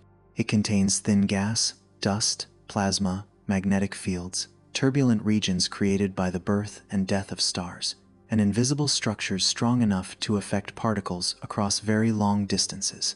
Each cosmic ray traveling through the galaxy does not only speak of its source, it also speaks of the galactic environment it has crossed. So when a particle touches Earth's atmosphere, it carries two layers of story at once. The first layer is the story of where it was accelerated, perhaps the remnant of a supernova, perhaps a more powerful source, perhaps something science is still trying to understand. The second layer is the story of its path, the magnetic fields that deflected it, the regions of space that held it back, and the long periods of time it spent wandering before coming near the solar system. If we only ask, where did it come from, we hear only half the music. If we also ask, what has it passed through, the story becomes much wider. This also helps us understand why Earth's magnetic field, which will appear more clearly later in the journey, is not just a side detail. When a particle from space approaches our planet, it must also encounter the region influenced by Earth's magnetic field. That magnetic layer can deflect some particles, guide some particles into certain regions, and together with the atmosphere form a natural protective system. Earth does not stand still, open and exposed to every particle from space. It has invisible layers that take part in the encounter, meaning that what reaches the atmosphere is only the part that has passed through a complex process of selection. At the end of this part of the journey, what is worth holding on to is not the feeling that cosmic rays are too difficult to understand, but the feeling that the universe is complex in a very beautiful way. A tiny particle does not travel straight toward us like a simple answer. It is bent, made harder to trace, and folded into the larger motions of the galaxy. But precisely because of those difficulties, human beings learn that the sky contains not only shining objects, but also invisible fields, not only distances, but pathways, not only sources, but the entire journey between the source and the observer. And once we understand that a cosmic ray particle is not easy to trace back to its old home, we can return closer to Earth to look at another part of the story.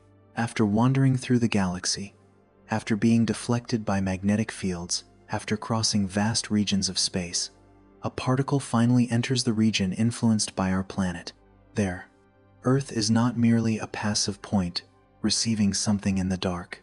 It has its own magnetic field, an invisible shield surrounding the planet, quietly deciding which parts of the particle stream from space can move deeper, which parts will be bent away, and which parts will leave traces in the atmosphere above our heads.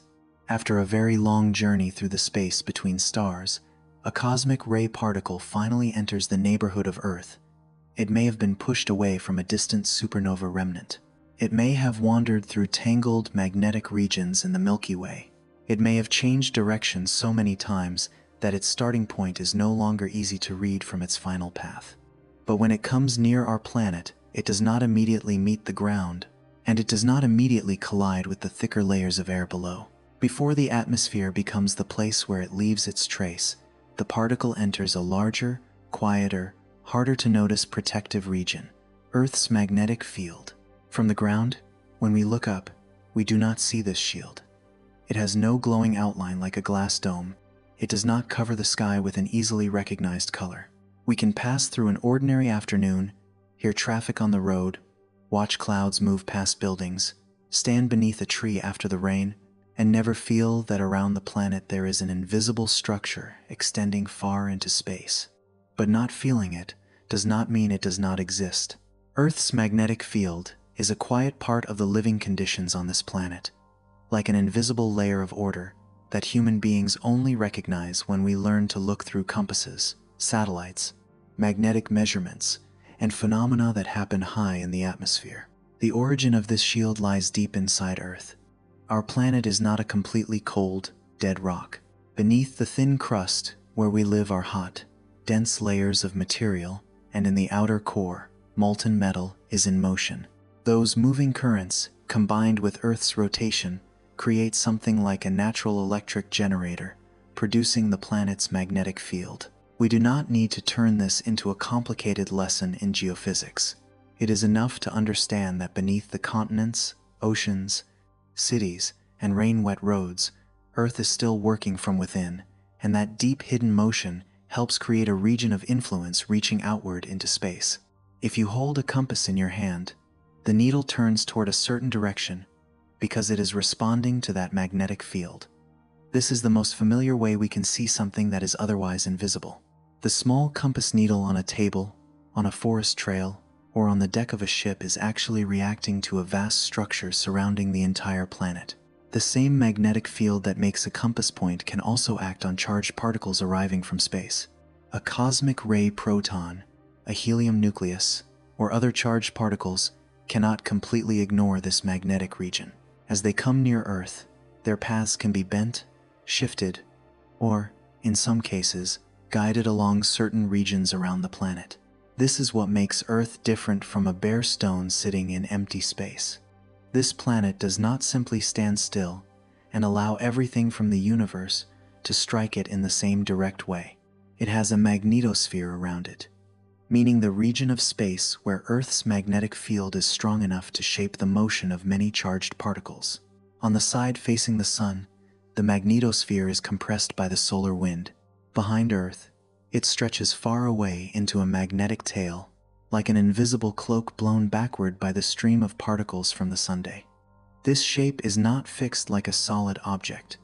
It constantly changes with the activity of the sun and the surrounding space environment. For cosmic rays, Earth's magnetic field is not an absolute wall.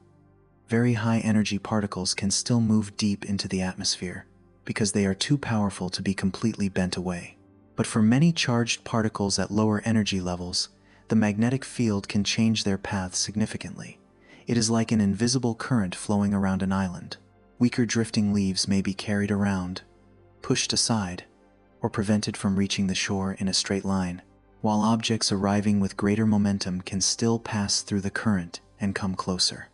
The protection of the magnetic field, then, is not simply a matter of blocking everything.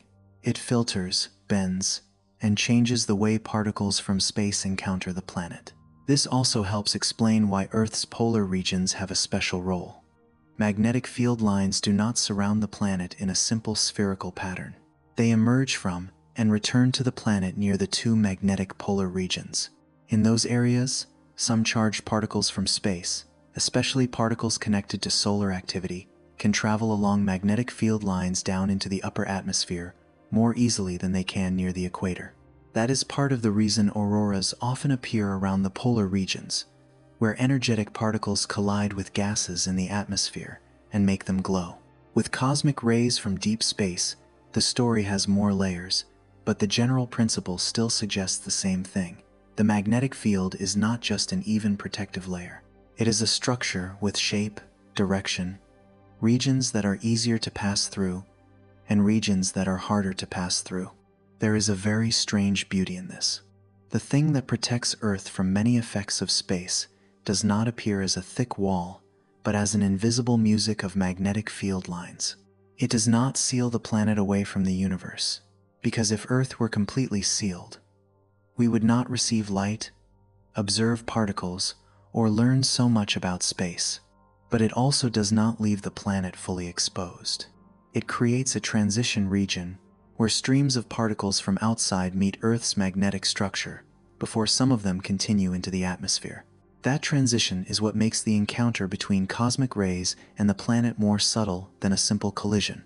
If we look back at the journey we have just followed, we can see that this particle has been deflected by magnetic fields in the galaxy across a very long distance. When it comes close to Earth, that process continues, only on a smaller scale and much closer to our world. The planet's magnetic field is like the final layer in a chain of invisible curves that the particle must pass through before meeting the atmosphere. Before that came the magnetic field of the source region where it was born, then the magnetic fields between stars, then the magnetic field of the entire Milky Way. And now, there is the magnetic field of the planet turning beneath our feet. A tiny particle passing through all of those layers of influence carries not only the story of where it began, but also the traces of every environment it has crossed on its way here. On the ground, we rarely remember that we are living inside a structure like this. Morning still begins with light through the window, with the sound of boiling water, with roads slowly filling with people. At night, the city softens, rain may fall, and streetlights may reflect on thin sheets of water. Everything seems to belong to a life very near, very local, very familiar. But around that entire scene is a wide magnetic field, connecting the deep interior of the planet to the space beyond the atmosphere. Something born from inside Earth can affect the way particles from dead stars meet us. That connection is not loud, but it makes the planet feel much more alive in the imagination. The magnetic field also makes one important point clear. Life on the ground does not depend only on the things we can see directly before us. We need water, air, a suitable temperature, and just enough sunlight. But we also need layers of protection that the naked eye cannot record. The atmosphere softens collisions from space. The magnetic field deflects many charged particles and helps shape the space environment around Earth. Together, they create a complex protective system, not perfect in an absolute sense, but resilient enough for life to develop over a very long time. That does not mean Earth's magnetic field makes cosmic rays disappear. If it did, scientists on the ground would not be able to record showers of secondary particles, and the story of cosmic rays would be much harder to study in the way it is studied today. The reality is more beautiful than that. the magnetic field and the atmosphere do not completely erase traces from the universe. Instead, they turn that encounter into a process we can live with, measure, and gradually understand. Some particles are deflected, some particles travel deeper, some particles collide with the atmosphere and create secondary particles. From those signals, human beings learn both about the universe beyond and about the protective layers around our own planet. We can imagine Earth as a house with thin curtains and a wide awning. Outside, there is wind, rain, light, road dust, and movements that do not belong to the house. The curtains do not make the outside world disappear, but they filter the light, soften the wind, and create an in-between space between indoors and outdoors. Earth's magnetic field and atmosphere do something similar on a much larger scale. They do not cut us off from the universe. They make living inside the universe possible. Because of them, human beings can stand beneath the sky, look up at the stars, study high-energy particles, and still live an ordinary enough life that we sometimes forget all those protective layers exist. There is something deeply human in that forgetting. We often recognize that something is precious only when it changes, or when science shows us the role it has been playing all along. Earth's magnetic field does not appear in small daily activities as an obvious character. It does not sit on the dinner table, does not cast a shadow into a puddle, does not make a sound in a quiet night. But without it, the space environment around the planet would be very different. The solar wind would interact with the atmosphere in a much harsher way. Charged particles from space would encounter Earth under a different set of conditions, and the blue planet we know would no longer carry the same feeling of being sheltered that it does today. So when a cosmic ray particle approaches Earth, it is not simply meeting a rock orbiting the Sunday. It is meeting a world with structure, with a hot, moving deep interior, with a magnetic field reaching outward into space, with an atmosphere wrapping around it below, with polar regions where magnetic field lines gather, and with layers of air that grow thicker as they descend. This encounter happens before the human eye knows anything has occurred. It happens at the scale of particles, in a region of space that we cannot simply look up and see directly, but can understand through measurements and scientific models. Here, the story begins to descend closer to the atmosphere. The magnetic field is the first protective layer in the encounter with many charged particles, but it is not the final one. For cosmic rays energetic enough to pass through or move deeper into the region near Earth, the atmosphere becomes the next deciding place. There, inside a layer of air that seems to belong only to clouds, wind, and breath, a particle from space can strike its first atom and set off a chain of new particles. From the invisible magnetic shield around the planet, our journey will move slightly lower, into the vast atmospheric blanket that quietly turns distant particles into traces human beings can measure. From the distance of space, Earth is not only surrounded by a magnetic field, but also wrapped in a vast layer of air that we call the atmosphere. This is the protective layer most familiar to everyday life, so familiar that we often forget it is there. We feel the atmosphere through each breath, through wind moving across the skin, through clouds drifting slowly across the sky, or through the scent of damp soil lingering after rain. And yet, for a cosmic ray particle rushing in from enormous distances, the atmosphere appears in a completely different way. It is not an empty space above our heads, but a deep and wide region of matter, enough to change the particle's fate in the next moments of its journey. If we look at Earth from far away, the atmosphere appears very thin. Compared with the size of the planet, the layer of air around us is only like a narrow glow holding the blue sphere. But that feeling of thinness can easily mislead us. For a particle descending from space, the atmosphere is not a light curtain it can pass through without meeting anything. It is a very deep blanket, made of countless molecules of nitrogen, oxygen, argon, water vapor, and many other components, thinner at high altitude, thicker lower down, and large enough to turn a lonely incoming particle into a complex chain of collisions. What matters is that the atmosphere does not protect Earth by standing still like a hard wall. It protects through depth. A cosmic ray entering the upper atmosphere is like an extremely tiny pebble flying into a wide forest. If the forest had only a few scattered leaves, The pebble might pass through almost without touching anything. But the deeper it goes, the more branches, leaves, and trunks stand in its way. The atmosphere is similar, very high above Earth. The air is much thinner than it is at the surface, but atoms and molecules are still there. A high-energy particle, once it travels deep enough, may collide with one of those atomic nuclei, and just one first collision can send the whole story in a different direction. That collision is not like two large marbles striking each other on a table. At the particle level, everything is far smaller, faster, and much harder to picture. A proton from a cosmic ray may strike the nucleus of an atom in the atmosphere, often nitrogen or oxygen, and from the energy of that impact, new particles can be created. Part of the original energy becomes the motion of secondary particles. Part of it becomes particles that do not exist for long, and those particles then continue to decay or collide with others. From one original particle entering from space, the atmosphere can create an entire stream of particles spreading downward. This is why the atmosphere is like a blanket in a very deep sense. A blanket does not soften everything with one single surface.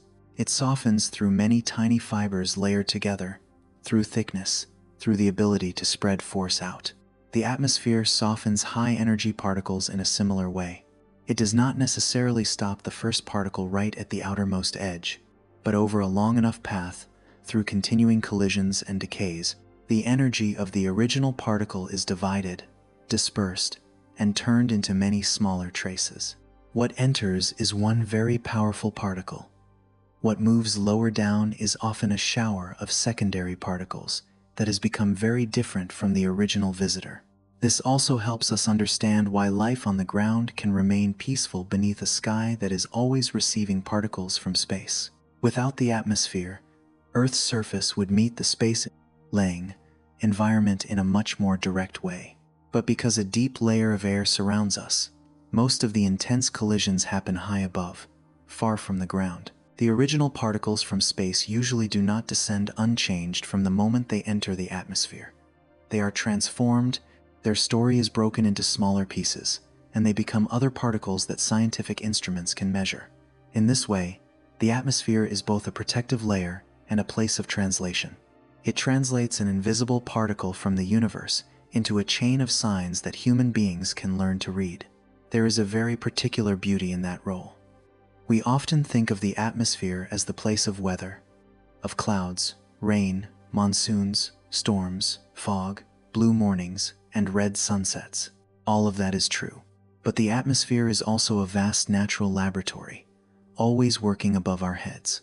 Every day, particles from space enter this layer of air, collide with atoms, create secondary particles, and leave behind signals that detectors can record. While people below are going to work, sleeping, waiting for the rain to stop, or watching a streak of light on the road, the atmosphere above is quietly carrying out very delicate physical reactions. If Earth's magnetic field is an invisible shield reaching outward into space, the atmosphere is the layer wrapped more closely around the planet, nearer to life, something we can feel through the skin, through the lungs, through the sound of wind, and the scent of soil after rain. But on the scale of cosmic rays, these two layers take part in one continuous protective process. The magnetic field acts on charged particles before they travel deeper. The atmosphere receives what remains, slowing it, transforming it, dispersing it, and recording its traces. One layer lies out in space, the other rests directly around the living world, but both keep Earth from being a bare point in the stream of cosmic particles. What is interesting is that the atmosphere does not only weaken the story of cosmic rays, it also makes that story observable. If the original particle is too small and too fast for us to see directly, then what it creates in the air can leave broader traces behind. When a high-energy particle strikes the atmosphere, it can produce many secondary particles, spreading outward like small branches from an invisible trunk. Detectors on the ground, in mountains, or underground do not need to catch the original particle itself. They can record the remaining fragments of that chain of collisions. From those fragments, human beings infer the energy, composition, and sometimes even the approximate arrival direction of the original cosmic ray. In other words, the atmosphere both shields and reveals. It shields by preventing most of the original energy from traveling straight down to the surface. It reveals by turning a solitary particle into a chain of phenomena with larger, more measurable traces. Without the atmosphere, cosmic rays might be a much harsher problem for life. Yet because of the atmosphere, we also have a natural screen for observing particles that come from very distant places. Within that layer of air that feels so familiar, the universe leaves small signatures that science can follow. We can imagine a cosmic ray particle entering the atmosphere like a traveler arriving from a very distant land, carrying a language we cannot hear directly. When that traveler steps into a city, their original voice is passed through many people, many alleys, many echoes, many transformations, until what reaches our ears is only a changed sequence of sounds. To understand the original words, we must know how to listen to those echoes. With cosmic rays, the atmosphere is that vast city. The original particle is the message. The collisions are the moments of transmission. The shower of secondary particles is the remaining echo as the story moves down closer to the ground. The comparison is not perfect, but it helps preserve the important point. What we measure on the ground is often not the first particle itself, but its consequences. A particle has touched the air at high altitude. From there, secondary particles are created. Some disappear almost immediately. Some live a little longer. Some can travel very low before being recorded. Each kind of particle in that chain carries part of the information, but also carries the transformations that have happened inside the atmosphere. So understanding cosmic rays also means understanding the atmosphere where they leave their traces. This makes Earth an active part of the story. We are not only standing at the end, receiving a message from the universe. Our planet, through its magnetic field and atmosphere, has participated in shaping that message. A cosmic ray entering the region near Earth does not simply remain unchanged until it meets a detector. It passes through the magnetic field, then through the atmosphere, and only then creates the particles that instruments can recognize. What human beings read, then, is the result of both the journey through outer space and the particular encounter with this planet. If we return to the image of the nighttime road after rain, the atmosphere can be felt in a very different way. The cooler air after rain is not only a pleasant sensation on the skin, it is also the lowest part of a giant blanket extending far upward, growing thinner, fading gradually, but never becoming completely empty. Much higher above, where we no longer hear traffic, no longer see streetlights, no longer feel the dampness of the road, atoms in the air are still waiting, like the first points of contact between Earth and particles from the universe. A collision that happens there does not startle a pedestrian below, but it can create an entire chain of particles descending through the sky. It is this quietness that makes the atmosphere beautiful in a way that is often overlooked. It does not only nourish life with oxygen, does not only make the sky blue, does not only hold warmth so the planet does not become too cold like a bare stone in space. It also stands between us and high-energy particles arriving from out there, not to erase every trace of the universe, but to soften that encounter enough for everyday life to continue. Thanks to the atmosphere, a tiny event in the upper layers does not become a direct strike on the surface. It becomes a dispersed, gentler chain of signals, something measurable and understandable. Here, the rhythm of the story begins to change as well. Before this, we followed the particle from the places where it may have been accelerated, through supernova remnants, through the magnetic fields that deflected it, and into the magnetic field surrounding Earth. Now, the particle has touched the planet's air. It is no longer only a visitor passing through space. It has begun to interact with our world. Not with the ground, not with rooftops or rivers, but with the atmosphere, with the invisible molecules that make up the sky. From one first collision, many other particles can be born. From one original particle, a stream of secondary particles can spread downward. From one very small sign high above, detectors on the ground can record that an event has taken place. And it is this process that brings us to the next image, an image that is both accurate and gentle, a shower of particles in silence, Not rain falling from clouds, not rain tapping on rooftops, but a shower created when the universe touches the air and leaves invisible branches of particles descending through the sky. Imagine a small pebble falling onto the surface of a still lake. The first point of contact lasts only an instant, but from there, ripples begin to spread in many directions. With cosmic rays, there is a similar moment. After a long journey through space, the original particle enters Earth's atmosphere and collides with an atomic nucleus in the air. That collision does not end the story. It opens a new chain of events. Other particles appear, spreading outward from the first point of contact. Some continue carrying energy farther. Some quickly transform into other particles, and some exist for such a short time that they leave only traces in what happens next. To the naked eye, the sky remains unchanged. There is no long streak of light. No sound falls down to the ground. No sign appears on the road, on rooftops, or on puddles after the rain. But in the world of particle physics, a shower has begun. It does not fall from clouds. It is not made by condensing water vapor. It does not carry the scent of damp soil or the tapping sound of rain on window glass. It is a shower of secondary particles, born when a visitor from space touches Earth's layer of air. The image of a shower fits very well, but it also needs to be understood carefully. This is not a steady stream of particles falling like drops of water in a summer rainstorm. It is more like an upside-down tree. From one collision point high above, branches of particles spread downward, widening as they pass through the atmosphere. One particle creates many particles. Those particles may then create more particles or decay along the way. The lower the shower moves, the more its structure changes, because every layer of air it passes through helps weaken, scatter, and transform the original energy. What is important is that this shower does not descend in one narrow, straight line. For high-energy cosmic rays, the chain of secondary particles can spread across a fairly large area by the time it reaches near the ground. One original particle enters the atmosphere at a very high altitude, but its traces may be recorded by many detectors placed apart from one another. This is what allows scientists to build cosmic ray observatories across wide areas, not to see the original particle with their eyes, but to record different pieces of the particle shower as it reaches near Earth's surface. We can imagine the detectors as small bowls placed beneath a very strange kind of rain. If there is only one bowl, we know that something has just fallen, but it is difficult to guess the full shape of the rain.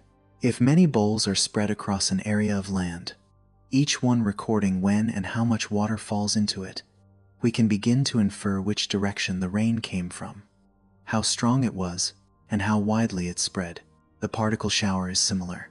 Each detector receives only a small part of the event, but when many signals are combined, human beings can reconstruct an approximate picture of a collision that happened very high in the atmosphere. This makes the atmosphere part of a natural observing instrument. Instead of having to catch the original particle directly in outer space, human beings allow the atmosphere to do the first part of the work, turning that particle into a wider, easier to record chain of secondary particles. After that, detectors on the ground read the remaining pieces of that chain. This way of observing is very different from using a telescope to collect light from a star. A telescope receives photons that travel directly to it. A cosmic ray detector often receives the consequences of an event that the atmosphere has translated through many layers of collision and decay. Inside that shower are many different kinds of particles, but we do not need to turn them into a long list. What matters is that they do not all exist in the same way. Some particles are extremely short-lived, born and then decaying almost immediately. Some travel a little farther before transforming. Some are stable enough to move down close to the ground and become more familiar traces for detectors. Each kind is like a different echo of the first collision, and when those echoes reach human instruments, they carry part of the information about the energy and arrival direction of the original cosmic ray. What is beautiful here is that silence does not make the phenomenon any less real. In everyday life, we often trust the things we can see or hear right away. Real rain wets our clothes, lightning flashes, thunder rolls through the air, but the shower of particles does not need to create those signs. It exists in a layer of reality smaller than human senses, where particles are born, collide, decay, and leave signals in measuring devices. Without detectors, it would seem as if nothing had happened. With detectors, the quiet sky suddenly becomes a place filled with motion. That is also why cosmic rays are such a clear example of how science extends the senses of human beings. The human eye is not enough to see a muon passing through. The human ear cannot hear a chain of secondary particles spreading down from the upper atmosphere. The human skin does not feel most of these tiny events. But instruments can record particles passing through sensitive materials, thin trails of energy, small flashes of light, and very brief electrical signals. From those signals, human beings reconstruct something that happened in silence, like reading footprints in sand and knowing someone passed by before we arrived. If we return to the ordinary setting from the beginning, a person standing under an awning after the rain may only see the city softening. Moisture still hangs in the air. Streetlights stretch across the wet road. Traffic grows sparse. Everything is quiet enough for someone to think that the sky above is resting too. But at an altitude the eye cannot sense. A particle from space may have just touched the atmosphere. From that tiny point, invisible branches of particles begin descending through the sky, not changing the color of the clouds, not shaking the leaves, not leaving any smell in the air, and yet still becoming a real part of that night. This should not be understood as something frightening. On the contrary, the fact that the particle shower happens in the atmosphere shows that Earth's protective system is working. The original particle does not travel straight down to the ground with all of its energy intact.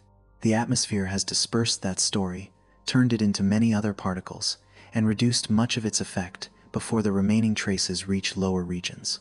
What detectors record on the ground is often the part that has been softened, the part that has traveled a long distance through the air, the gentler translation of a far more powerful event above. And within that translation, science finds information. If a particle shower reaches detectors at almost the same time, with tiny differences in timing from one place to another, scientists can infer the direction from which it spread downward. If there are more particles, a wider area of impact, and stronger signals, they can estimate that the original cosmic ray had greater energy. If the composition of the shower is different, it may also suggest what kind of original particle entered the atmosphere. No single piece of data tells the whole story by itself, but when placed together, they create a picture clear enough for human beings to understand more deeply the visitor that arrived from space. Perhaps the most fascinating thing about the particle shower is that it makes the vastness of the universe feel close without needing to become loud. A stellar explosion may be very far away. A particle may have crossed distances that are difficult to imagine. The galaxy's magnetic fields may have bent its path over a long span of time. But when it meets Earth's atmosphere, that entire story is reduced into signals that can appear inside a detector on the ground. From the immense to the tiny, from the galaxy to an instrument, from a dead star to a brief electrical pulse, everything is connected by a chain of collisions in the air. That is why the image of a silent shower of particles is worth holding on to. It does not only explain the scientific mechanism, it also helps us feel Earth's place in the universe. This planet does not stand outside the flow of space. It is being touched, being measured through these small encounters between particles and the atmosphere. But thanks to the deep layer of air and the magnetic field surrounding it, that touch does not break the peace of daily life. It becomes a very thin background part of nature, a quiet physical event happening above rooftops, roads, forests, oceans, and people sleeping below. But if we stand beneath that sky and ask, among the many particles born from that invisible shower, which one has the chance to travel farthest and come closest to our world? The answer leads to a familiar character in particle physics. It is not the original particle from space, but a product created in the chain of atmospheric collisions. Although its natural lifetime is very short, it can still cross astonishing distances and appear near the ground in numbers large enough for scientists to study regularly. This particle is called the muon, and the strange journey of the muon will open the next chapter in the story of invisible visitors from the universe. Chapter 11. Muons, tiny visitors, passing close to us. Within the invisible particle shower created high in the atmosphere, there is one kind of particle worth pausing with a little longer. It is not the first particle that traveled through space to touch Earth. It is not light, not a fragment of stardust, not a streak of fire that can be seen with the naked eye. It is a product born after a chain of collisions between cosmic rays and the atmosphere. A very small secondary particle, naturally very short-lived, and yet able to travel so far that it almost goes against ordinary intuition. This particle is called the muon. A muon does not need to be understood through formulas from the beginning. We can think of it as a traveler born along the way, not starting from a supernova remnant or from distant regions of the Milky Way, but still carrying the trace of the encounter between a cosmic ray and the atmosphere. When a high-energy particle from space strikes atoms in the upper atmosphere, that chain of collisions can create unstable particles.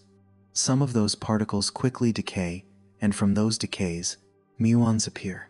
A muon is like a clearer echo of the first contact, a piece of the message that the atmosphere has transformed before it descends closer to our world. What makes the muon interesting is that it does not naturally live for long. Under ordinary conditions, if a muon were standing still, it would decay very quickly. So quickly that if we looked only at its lifetime, we might think it could never travel from the upper atmosphere down near the ground. The distance is too great. The time is too short. Our intuition would say that the particle should vanish along the way, like a tiny spark going out before it has a chance to reach lower places. But muons are not born and then left standing still.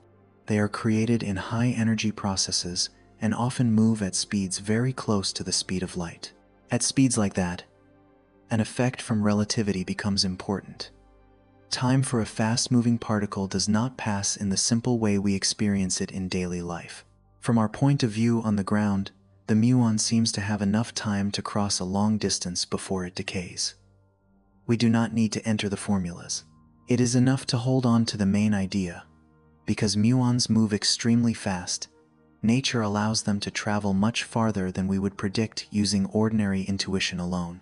This is one of the most beautiful things about muons. They connect two worlds that may seem very far apart: cosmic rays arriving from space, and Einstein's theory of relativity. A small particle is born high above us, rushes down through the atmosphere, and the fact that it can reach near the ground becomes a reminder that the deep laws of physics do not exist only in textbooks or in unfamiliar experiments. They are working directly above our heads, in the ordinary sky, within particle showers that the naked eye will never see. Muons can also pass through matter more easily than many other particles in the shower. That does not mean they move through everything without being affected, but they are stable enough and penetrating enough that some of them can travel down to the ground and even into layers of material below. For this reason, in the world of detectors, muons become a familiar trace. They are like quiet visitors, passing through the air, through rooftops, through measuring instruments, sometimes even through the human body, without us feeling them at all. This point needs to be told calmly. When people hear that a particle from a cosmic shower can pass near us, the first feeling for some may be concern. But muons in ordinary life at ground level are not something to fear. They are a small part of the natural background radiation Earth always has, and the atmosphere together with the magnetic field has already reduced most of the stronger effects from space before the remaining traces reach the ground. In other words, the presence of muons does not make the night dangerous. It makes the night deeper, because even within that piece, tiny particles are passing through as a very thin part of the natural environment. We can imagine a muon descending through the sky like a raindrop with no water, no sound, and no cold touch on the skin. It passes through layers of air we cannot distinguish with our eyes, through regions where pressure and density gradually change, through a sky that from the ground appears only as darkness at night or blue in the daytime. It does not tear the clouds open. It does not make the streetlights tremble. It leaves no mark on the wall. But if the right instrument is placed in the right place, its passage can be recorded as a very brief signal, a small pulse, a sign that something has just crossed through. This is why muons make the idea of the universe touching Earth feel much closer. The original cosmic ray may begin in places very far away, and the first collision may happen at an altitude everyday life can never reach. But the muon, a product of that chain of collisions, can descend much closer to us. It turns a story belonging to the upper atmosphere into something that can be measured right here on the ground. A small particle from the invisible shower can appear in a detector placed in a laboratory, deep underground, on a high mountain, or at an outdoor observatory. Thanks to muons, the story of cosmic rays is no longer only out there. It enters the nearby region of the planet, where human beings can place instruments and listen. There is a gentle contrast in that image. We stand on the ground, where everything seems solid and heavy. Streets, houses, stone, concrete, tree trunks, the damp surface of the road after rain. The muon, meanwhile, is so small that nothing in everyday life truly matches it, and yet it can pass through more layers of matter than we might expect, leaving signs in places where ordinary light cannot pass. This ability makes muons important not only in the study of cosmic rays, but also in certain special imaging techniques where human beings make use of natural particles from the sky to look inside large structures without breaking them open. But for tonight's journey, what matters most is not that application, but the feeling of closeness carried by a particle that seems so distant. The muon reminds us that the atmosphere does not only protect, it also creates an intermediate layer, where messages from the universe are transformed into forms that human machines can reach. A particle from space does not travel straight down as its original self. It meets the air, gives rise to other particles, and among them is the muon, a tiny visitor stable enough to continue the rest of the journey. If we return to the road after rain, we can place the muon inside that scene without disturbing its quietness. Someone walks past a puddle beneath a streetlight. Pale yellow light moves gently across the road. The air is cooler. The city seems to be resting. And in that same moment, a muon may have just passed overhead, crossed through a layer of roof, moved through some instrument, or vanished before anyone could know it ever existed.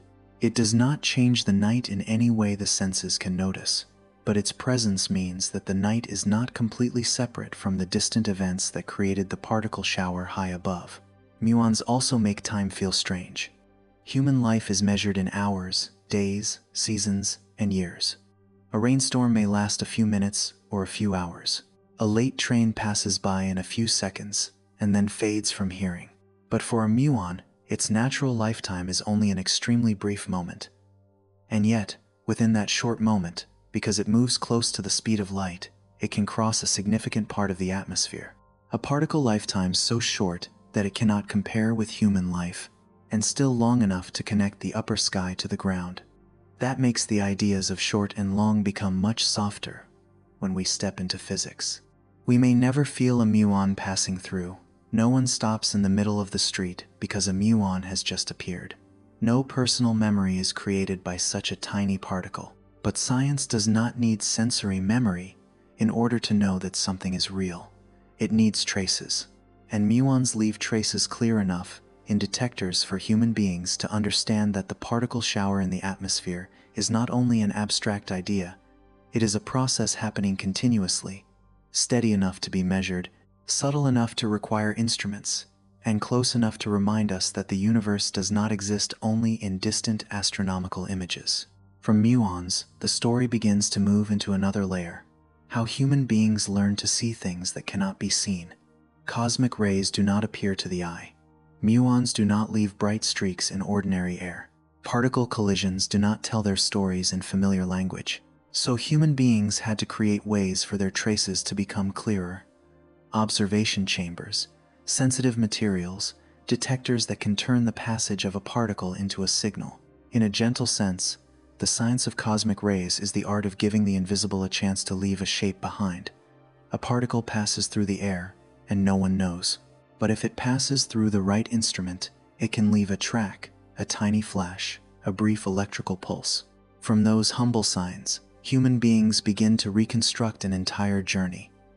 From a secondary particle near the ground, back up to the particle shower in the atmosphere, back to the original particle entering from space, and farther still to the places in the universe that may have given it energy. The muon, then, is not the end of the story, but a bridge between the invisible sky and the human laboratory. It brings cosmic rays from the upper atmosphere down near the ground, and then places before science a very practical question. If these tiny visitors pass through our world every day, how can we record their paths? That question will lead us to the first instruments that made particle traces appear, where the unseen begins to be drawn into thin lines, short tracks, and signals clear enough for human beings to read part of the universe's language.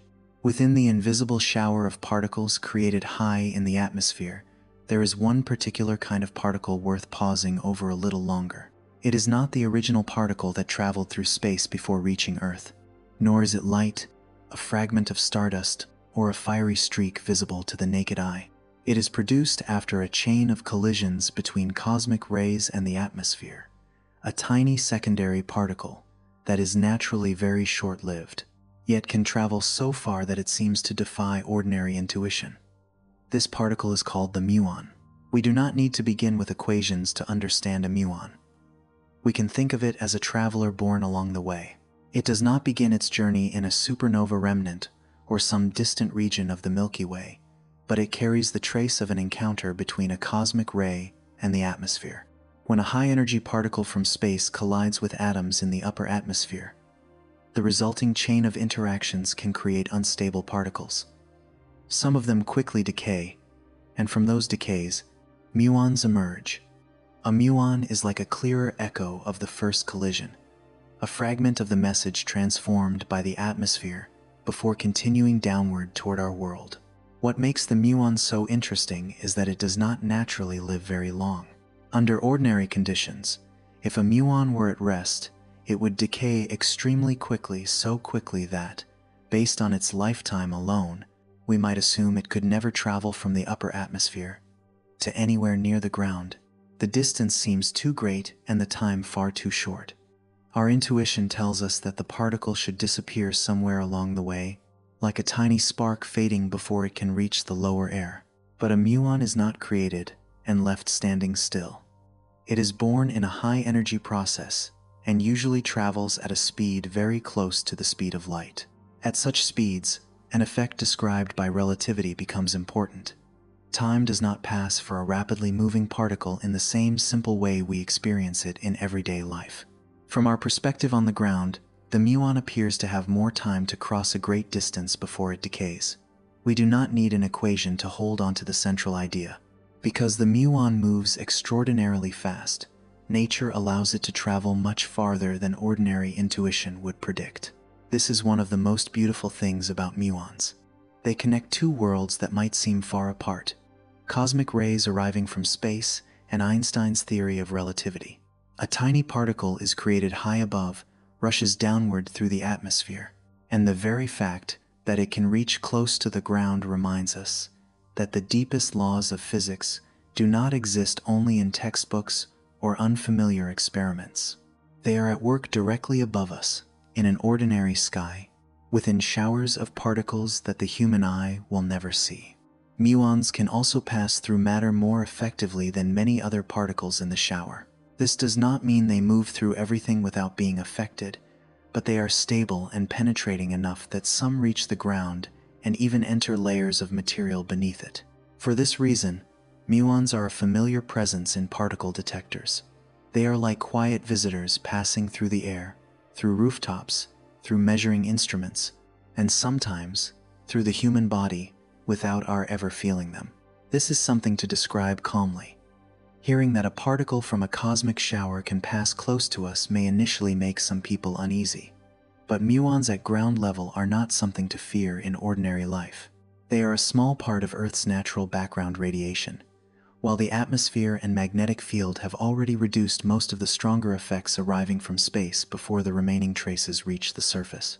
In other words, the presence of muons does not make the night dangerous. It makes the night feel deeper, because even within its peace, tiny particles are passing through as a very small part of the natural environment. We might picture a muon descending through the sky as a raindrop without water, without sound, and without any cool sensation against the skin. It travels through layers of air that our eyes cannot distinguish, through regions where pressure and density gradually change, through a sky that appears from the ground only as darkness at night or blue during the day. It does not tear open the clouds, make the streetlights tremble, or leave a mark across a wall. But if the right instrument is placed in the right location, its passage can be recorded as a very brief signal, a small pulse indicating that something has just crossed through. In this way, muons bring the idea of the universe touching Earth much closer. The original cosmic ray may have begun its journey in a very distant place, and the first collision may occur at an altitude far beyond the reach of everyday life. But the muon, produced by that chain of collisions, can travel much closer to us. It turns a story from the upper atmosphere into something measurable at ground level. A tiny particle from the invisible shower may appear inside a detector in a laboratory, deep underground, high on a mountain, or at an outdoor observatory. Through muons, the story of cosmic rays no longer remains only out there. It enters the nearer regions of our planet, where human beings can place instruments and listen. There is a gentle contrast within this image. We stand on the ground, where everything appears solid and heavy: streets, houses, stone, concrete, tree trunks, and earth dampened by rain. A muon, meanwhile, is so small that nothing in everyday life offers a truly fitting comparison. And yet it can pass through more layers of matter than we might expect, leaving signals in places ordinary light cannot reach. This ability makes muons important not only in cosmic ray research, but also in certain specialized imaging methods, where people use natural particles from the sky to look inside large structures without breaking them apart. But for tonight's journey, those applications matter less than the sense of closeness created by a particle that seems as though it should belong somewhere far away. Muons remind us that the atmosphere does more than protect us. It also forms an intermediate layer, where messages from the universe are transformed into forms that human instruments can detect. A particle from space does not continue straight downward in its original form. It meets the air, creates other particles, and among them are muons, small visitors stable enough to complete the remaining part of the journey. Returning once more to the road after the rain, we can place a muon within that scene without disturbing its quietness. Someone walks past a puddle beneath a streetlight. Pale yellow light shifts gently across the pavement. The air feels cooler. The city seems to be resting, and at that same moment, a muon may have just passed overhead, traveled through a rooftop, crossed a detector somewhere nearby, or decayed before anyone could ever know that it existed. It does not change the night in any way our senses can recognize, but its presence means that the night is not entirely separate from the distant events that created the particle shower above. Muons also make time seem stranger. Human life is measured in hours, days, seasons, and years. A rainstorm may last for several minutes or several hours. A late train passes in a few seconds before its sound disappears. But the natural lifetime of a muon is only an extraordinarily brief instant. And yet within that instant, because it travels close to the speed of light, it can cross a significant portion of the atmosphere. A particle life far too short to compare with a human lifetime is still long enough to connect the upper sky with the ground. Once we enter the world of physics, this makes the meanings of short and long feel much more flexible. We may never feel a muon passing through us. No one stops in the middle of the street because a muon has just appeared. A particle this small creates no personal memory. But science does not need the memory of our senses to know that something is real. It needs traces. And muons leave traces clear enough inside detectors for us to understand that the atmospheric particle shower is not merely an abstract idea. It is a process unfolding continuously, steady enough to be measured, subtle enough to require instruments, and close enough to remind us that the universe does not exist only in distant astronomical images. From the muon, the story begins to move into another layer: how human beings learn to see what cannot ordinarily be seen. Cosmic rays do not reveal themselves to the eye. Muons leave no glowing trail in ordinary air. Particle collisions do not tell their stories in any familiar language. So people had to create ways for their traces to become more visible. Observation chambers, sensitive materials, and detectors capable of turning the passage of a particle into a signal. In a quiet sense, the science of cosmic rays is the art of giving the invisible a chance to leave behind a shape. A particle may pass through the air without anyone knowing, but if it moves through the right instrument, it may leave a track, a tiny flash of light, or a brief electrical pulse. From these modest signs, scientists begin reconstructing an entire journey, from a secondary particle near the ground, upward through the particle shower in the atmosphere, back to the original particle entering from space, and farther still to the places in the universe that may have given it its energy. The muon, then, is not the end of the story, but a bridge between the invisible sky and the human laboratory. It carries the story of cosmic rays from the upper atmosphere down toward the ground, then places a practical question before science. If these tiny visitors pass through our world every day, how can we record the paths they take? That question will lead us toward the first instruments that made particle tracks visible, places where the unseen began to take shape as delicate lines, brief trails, and signals clear enough for human beings to read a small part of the universe's language. Once we know that muons can reach close to the ground, the next natural question is no longer whether these particles exist, but how human beings learn to see the traces of things that are almost impossible to see. A tiny particle passing through the air makes no sound. It does not glow in visible light. It does not make a leaf tremble, disturb the surface of a puddle, or leave a scratch on the familiar world around us. If we relied only on our senses, we could stand in the middle of a quiet stream of particles and still believe that the space around us was completely empty. But science learned long ago to see in another way. Some things do not need to reveal themselves directly in order to be recognized. We know the wind by the movement of leaves. We know a magnetic field by the needle of a compass. A distant planet can be discovered through the slight wobble of the star it orbits. Cosmic rays are much the same. We do not necessarily need to see the particle itself as it passes. We only need to create an environment sensitive enough that its passage is forced to leave a sign, and from that sign, we can begin to read its story. One of the most beautiful methods ever used to do this is the cloud chamber. Its name sounds as gentle as something belonging to the weather, but it is actually a remarkably delicate scientific instrument. Inside a cloud chamber is water vapor or alcohol vapor, held in a state where it can condense very easily. When a charged particle passes through, it ionizes molecules along its path, creating a chain of tiny points where the vapor can gather. Minute droplets form along the route the particle has just taken, and for one brief moment, the invisible leaves behind a thin line that can be seen. We might compare it to seeing our breath in cold air. In warm air, breath has no clear shape, but when the conditions change, it suddenly becomes a faint cloud in front of us. A cloud chamber does something similar for particles. It does not create them or transform them into something else. It simply prepares a space sensitive enough that, when a particle passes through, its path appears for a moment, like an extremely fine line drawn across the mist. These trails may look fragile, but they once opened a vast part of the particle world to human understanding. Before modern accelerators became familiar tools in high-energy physics, cosmic rays served as a natural source of particles from the sky. Particles arriving through the atmosphere passed through observation chambers and left behind curved tracks, straight tracks, short trails, and long ones. From the shapes of those traces, scientists began to realize that the world beneath the atom was far richer than they had first imagined. Some particles lived only briefly. Some were lighter or heavier than expected.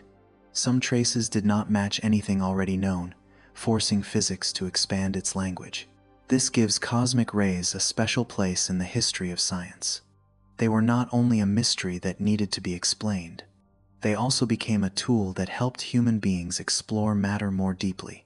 In a sense, the sky sent particles into the atmosphere, while people placed sensitive instruments below to capture their traces. Before we built enormous particle accelerators beneath the ground, nature had already created an open laboratory above our heads, where particles from space collided with the atmosphere and produced new particles that could be observed from Earth. Standing beside a cloud chamber, what feels compelling is not only the knowledge it provides, but also the strange experience of watching delicate trails appear and disappear. Each one is the footprint of a particle. It does not resemble the image of a planet through a telescope or the glow of a distant nebula. It is closer, smaller, and more fleeting, yet it carries a connection to something immense. A thin trail may belong to a muon created in the atmosphere. That muon may have emerged from a chain of collisions triggered by an original cosmic ray, and that cosmic ray may have been accelerated long ago within the remains of an exploded star. From a faint line inside an instrument, human beings trace their way back toward a far greater story. After the cloud chamber came other kinds of detectors, more precise, more durable, and capable of recording larger numbers of events and processing data on a much greater scale. Some use materials that produce an extremely brief flash of light when a particle passes through. Others record electrical pulses created by ionization. Some use large tanks of water, where passing particles can produce very faint light signals that sensitive sensors are able to detect. There are also detector arrays spread across wide areas of land, waiting for showers of particles to descend from the atmosphere. Their designs and techniques may differ, but their purpose remains the same: to transform an almost imperceptible passage into a signal that can be measured, preserved, and analyzed. The important point is that detectors do not make the universe less mysterious. They give the mystery clearer outlines. When a particle passes through an instrument, the recorded signal does not automatically reveal the entire story. Scientists must understand what the detector is measuring, what kind of response the particle produces, how strong or weak the signal is, and whether it appeared at the same time as signals in other detectors. A brief electrical pulse may be only the first fragment of a larger picture. Many pulses from many different instruments, carefully combined, may reveal the direction from which a particle shower arrived, how much energy the original particle may have carried, and what kind of particle it may have been. The science of cosmic rays, therefore, has a rhythm much like reading traces left behind after a rainstorm. On the ground, someone might study footprints, the depth of the mud, the direction of flowing water, or leaves pushed out of place to understand what recently happened. With cosmic rays, the traces are not found in soil or mud, but in data. One detector records a passing particle. Another registers a signal a fraction of a moment later. Several stations separated by distance receive signals within the same narrow window of time. Each sign may seem small on its own, but when placed beside the others, a shape begins to emerge. Perhaps the most beautiful part of this entire process is that human beings do not force the invisible to become loud. Detectors do not make the sky flare with light. A cloud chamber does not turn cosmic rays into a grand spectacle. These instruments simply open a very small passage through which reality can leave a trace. A delicate line of mist, a brief flash, a tiny electrical pulse, or a stream of data that may appear dry and ordinary, each is a different way for the universe to be recorded in the language of instruments. Returning to the road after the rain, we can feel that contrast more clearly. On the pavement, the reflected streaks of streetlight are immediately visible. A passing car leaves behind a sound before disappearing into the distance. A drop of water falling from the eaves creates a small ripple in a puddle. These are traces that belong to our familiar senses, but high above, a shower of particles is descending without changing the color of the sky.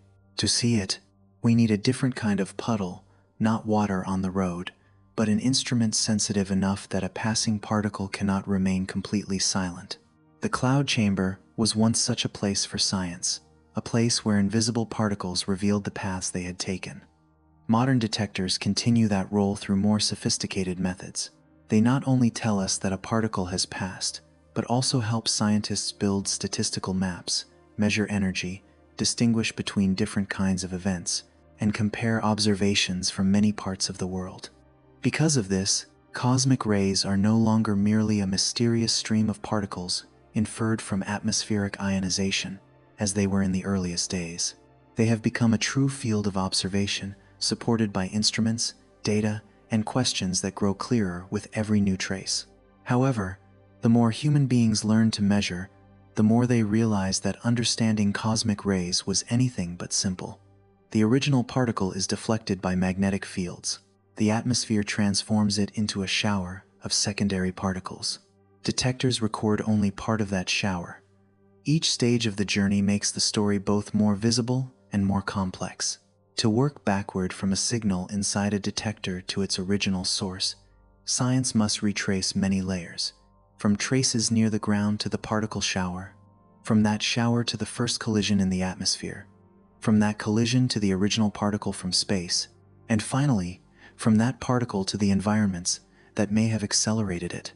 Yet it is precisely this layered structure that gives the subject its depth. Cosmic rays do not offer us an image that is easy to understand from the beginning. They offer a trace, then require us to learn how to ask better questions. What kind of particle created that trace? How did it travel through the atmosphere? How much energy did it carry? What source might it be connected to? And if magnetic fields have blurred its direction, are there other signals in the universe that might help us recover the place where its journey began? But all these traces eventually encounter the same limitation. No matter how sophisticated our detectors become, or how much data we collect, tracing a particle back to the place where it originated remains extremely difficult.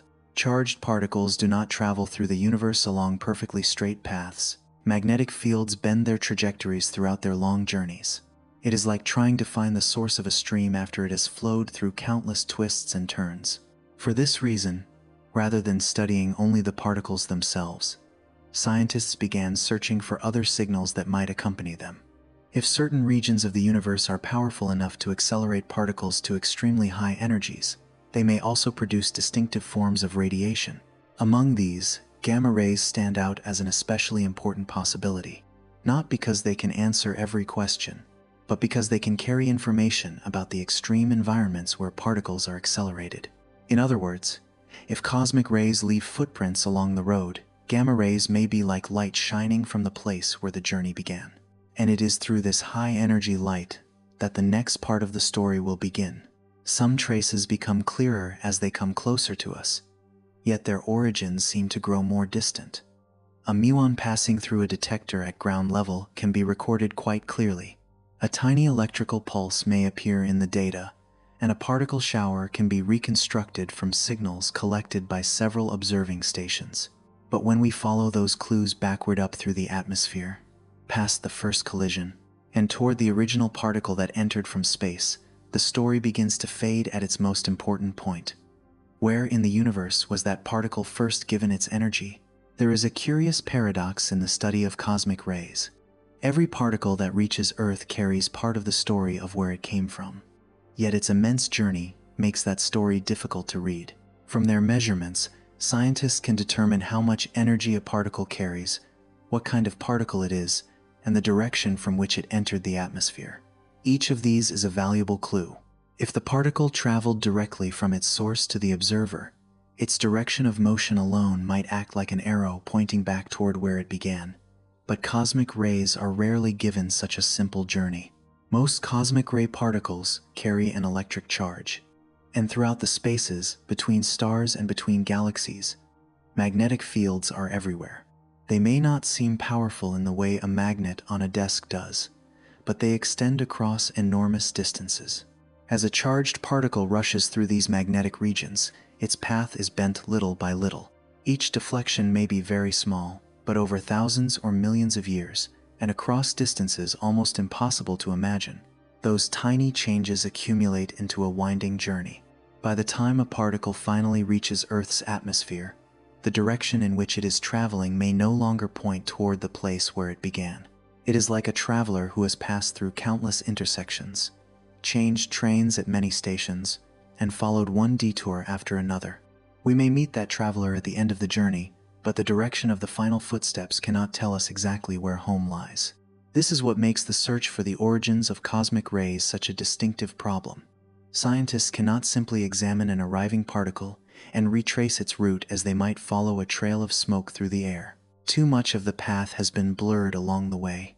To find the place where the particle was first set in motion, science must look for clues beyond the particle itself.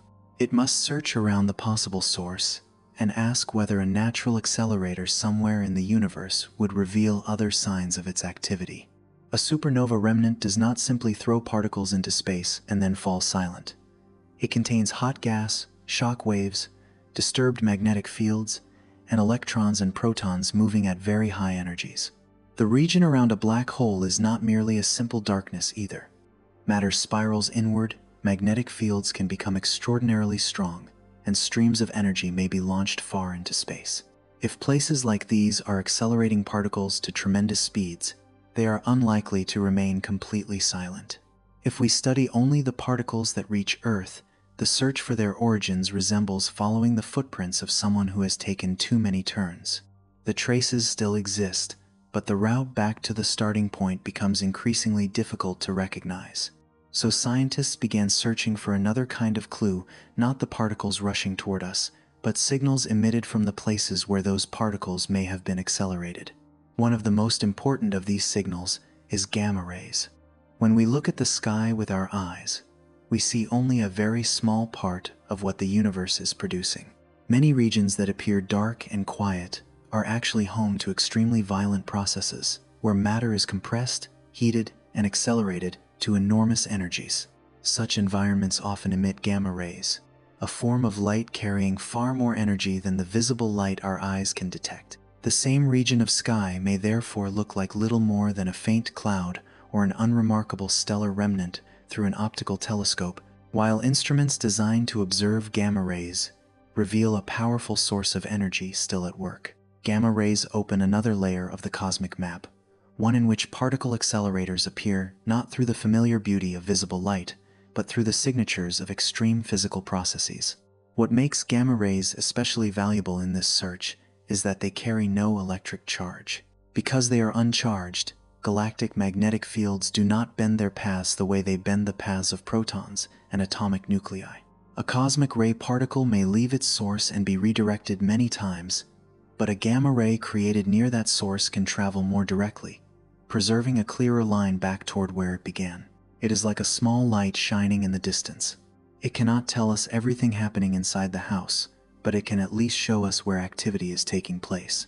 This represents an important change in how the story is approached.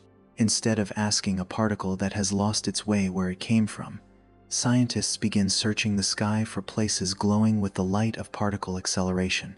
If a supernova remnant shines in gamma rays, and if that same region contains strong shock waves, gas for particles to collide with, magnetic activity, and signs of high-energy electrons, then it becomes a compelling candidate.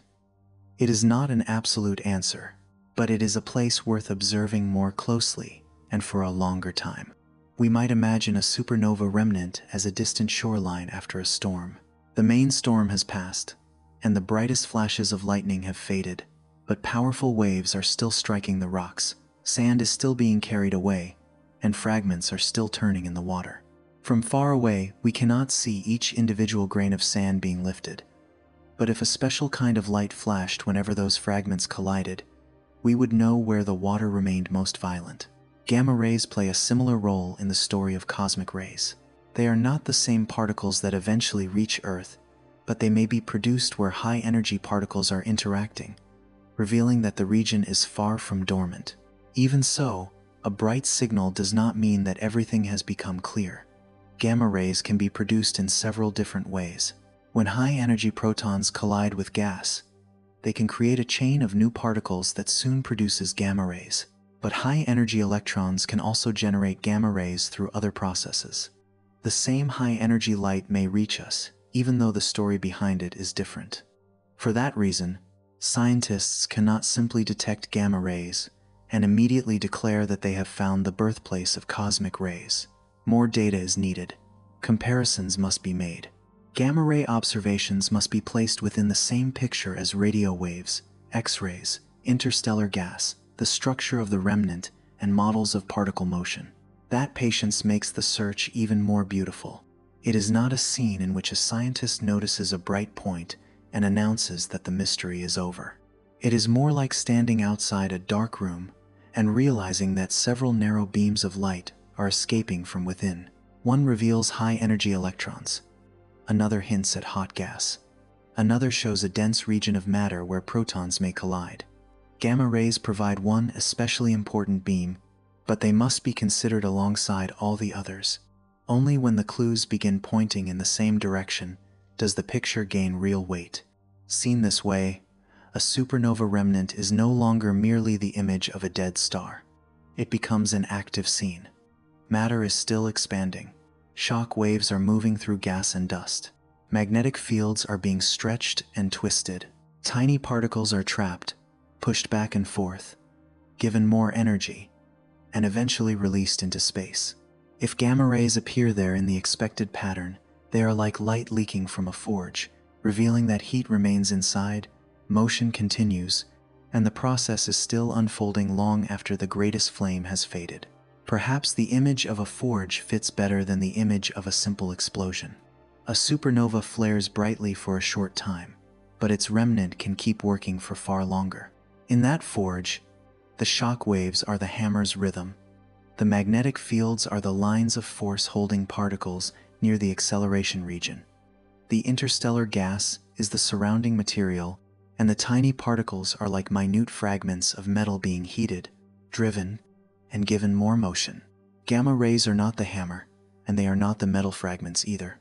They are more like the brief flare of fire, where the process allows its energy to show itself, enough for human beings, from very far away, to know that something important is happening there. And what is remarkable is that this distant firelight does not disturb an ordinary night on Earth. Someone standing beneath an awning after the rain does not see gamma rays. The road does not grow brighter because a distant stellar remnant is emitting high-energy light.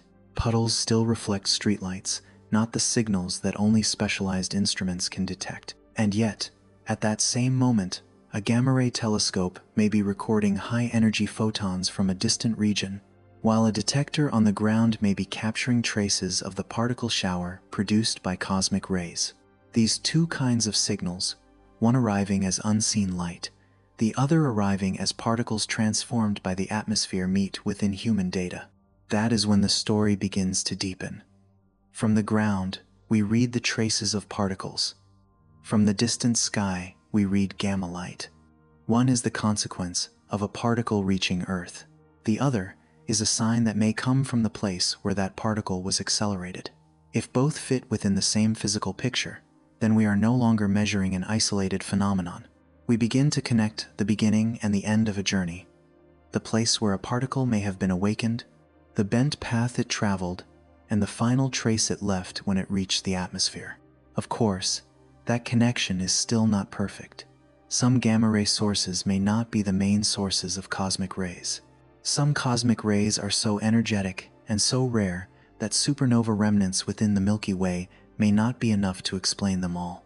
There are gaps in the data, overlapping possibilities, and questions that present-day instruments have only begun to touch. But that does not weaken the appeal of the journey. On the contrary, it keeps the central question alive. Where do these high-energy particles from space come from? And how can we recognize the places where they began when the particles themselves have been led off course? Gamma rays do not answer everything on their own. They simply open another way of seeing. They allow human beings not only to study what falls toward Earth, but also to look back toward distant regions that are emitting signs of acceleration. Because of them, the sky is no longer just a dark surface with a few familiar points of light. It becomes another kind of map, one in which high-energy sources may be marked by forms of light, invisible to the human eye. It is not a complete map, and it is not easy to read, but it is enough to show us that the universe is leaving many kinds of clues at once. After passing through all these layers, what remains is not a closed answer, but a picture slowly coming into view. A particle from space reaches Earth and leaves a trace in the atmosphere. A muon travels down near the ground and passes through a detector. A track in a cloud chamber reveals that the invisible can leave behind a thin line. A distant gamma ray helps human beings look toward the places where particles may have been accelerated. These signs are not the same, but they all belong to one story. The story of how the universe sends very small pieces of information across very great distances. At times, Bringing these traces together feels like standing before a map that appears only in fragments under dim light. On the ground are the small signals recorded by detectors. Higher up are the broad particle showers spreading through the atmosphere. Among them are muons that continue downward, carrying the story of a collision that happened far above our heads. Farther away are stellar remnants quietly stirring the space around them, and regions glowing in gamma rays, like faint signs of processes involving enormous energies. Each trace, by itself, does not say everything, but when placed beside the others, they begin to form a continuous line stretching from the sky directly above us to distant places in the galaxy, where matter, light, magnetic fields, and high-energy particles all take part in a story far larger than anything we can see with the naked eye. Some journeys do not follow a straight path, yet when we look back, we can still recognize a quiet shape beginning to emerge. Cosmic rays are much the same. At first, they may seem like little more than a vague idea, an invisible stream of particles from space. Visitors too small for the human eye to see, and too silent for everyday life to notice. But the deeper we go, the less this story resembles a strange rain of particles falling from the sky. It begins to reveal a source, a path, protective layers, collisions, traces, and distant clues glowing far away. From the rain-darkened road, where everything seemed to belong to an ordinary night, the story opened with its first layer. Earth has never truly been separate from the universe. Even as the pavement dries beneath the yellow streetlights, even as the city settles after a long day, tiny particles are still entering the atmosphere overhead. They do not tap against rooftops like rain, stretch into glowing trails like meteors, or make any sound that would allow us to notice them. They simply arrive, quietly, as part of the background of living on a planet moving through space. Then the name cosmic rays began to open more slowly. They are not rays of light in the familiar sense, not like sunlight passing through a curtain or headlights cutting through fog. Most of them are particles of matter, protons, helium nuclei, and a smaller fraction of heavier atomic nuclei. They carry electric charge, and because of that charge, they do not travel through the universe like perfectly straight threads. Magnetic fields in space can bend their paths, making the question of where they came from far more difficult than simply looking in one direction across the sky. Because that question is so difficult, human beings had to learn to listen in many different ways. There was a time when no one knew for certain where the mysterious radiation in the atmosphere came from. The idea that it originated in the ground once seemed entirely reasonable, until balloon flights carried measuring instruments higher into the sky. When ionization increased instead of decreasing, the sky entered the story, not through a brilliant image, but through a number recorded in cold, thin air. From a balloon rising above the Earth, humanity realized that something was entering the planet from above. But knowing that the particles came from overhead was still not enough. If they truly arrived from space, what had given them so much energy? That question carried us towards supernovae and the remains of exploded stars. When a massive star reaches the end of its life, it leaves behind more than a moment of light. It creates an expanding region of matter, hot, turbulent, and filled with shock waves and magnetic fields. Within these remnants, charged particles can become trapped, carried back and forth between moving regions, and given small amounts of energy again and again until they are fast enough to escape and begin their journey through the galaxy. This image makes the death of a star feel less like a final ending. The explosion passes, but the shock waves continue outward. The brightest light recedes into the past, while the remnant keeps working in the darkness. Magnetic fields remain disturbed. Gas and dust are compressed, driven outward, and heated.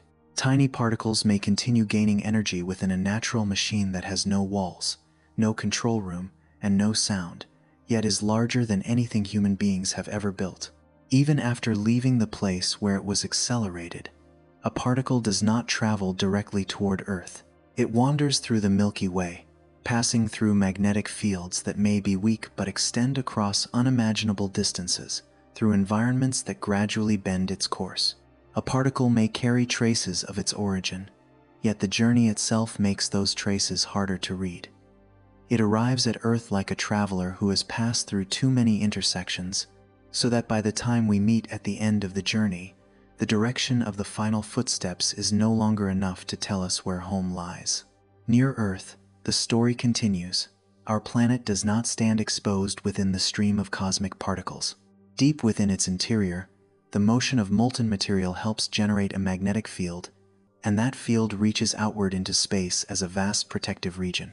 It is not an absolute wall, and it does not stop every particle, but it bends, filters, and changes the way charged particles encounter the planet. Before a sufficiently energetic cosmic ray enters the atmosphere, it has already passed through an invisible influence created by Earth itself. Beyond the magnetic field lies the atmosphere, a blanket far deeper and more substantial than it appears when seen as a thin layer from space.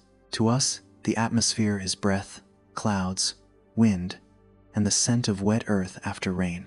To a high-energy particle arriving from space, it is a region of matter deep enough to change its fate. A first collision with an atomic nucleus in the air can begin an entire cascade of secondary particles.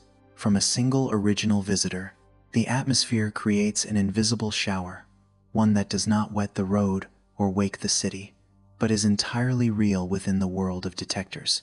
Within that shower, the muon appears as a small but memorable character. It is not the original particle from space, but a product of the chain of collisions in the atmosphere. Its natural lifetime is extremely short, yet because it moves close to the speed of light, it can travel down near the ground, pass through instruments, and move through everyday life without being felt. The muon brings the story closer. It carries an event from the upper atmosphere into a region where human beings can measure it, record it, and reflect upon it. From there, scientific instruments enter the story as ways of giving the invisible a chance to leave behind a shape. A cloud chamber turns the path of a particle into a delicate trail. Modern detectors transform its passage into electrical pulses, tiny flashes of light, and data describing time and energy.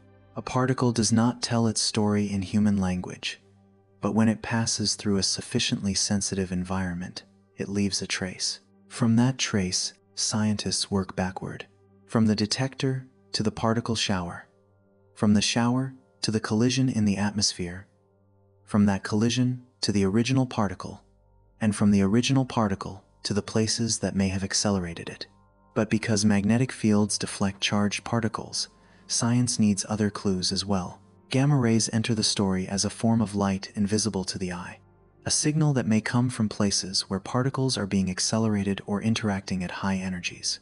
Gamma rays carry no electric charge, so they preserve a straighter path than charged particles do.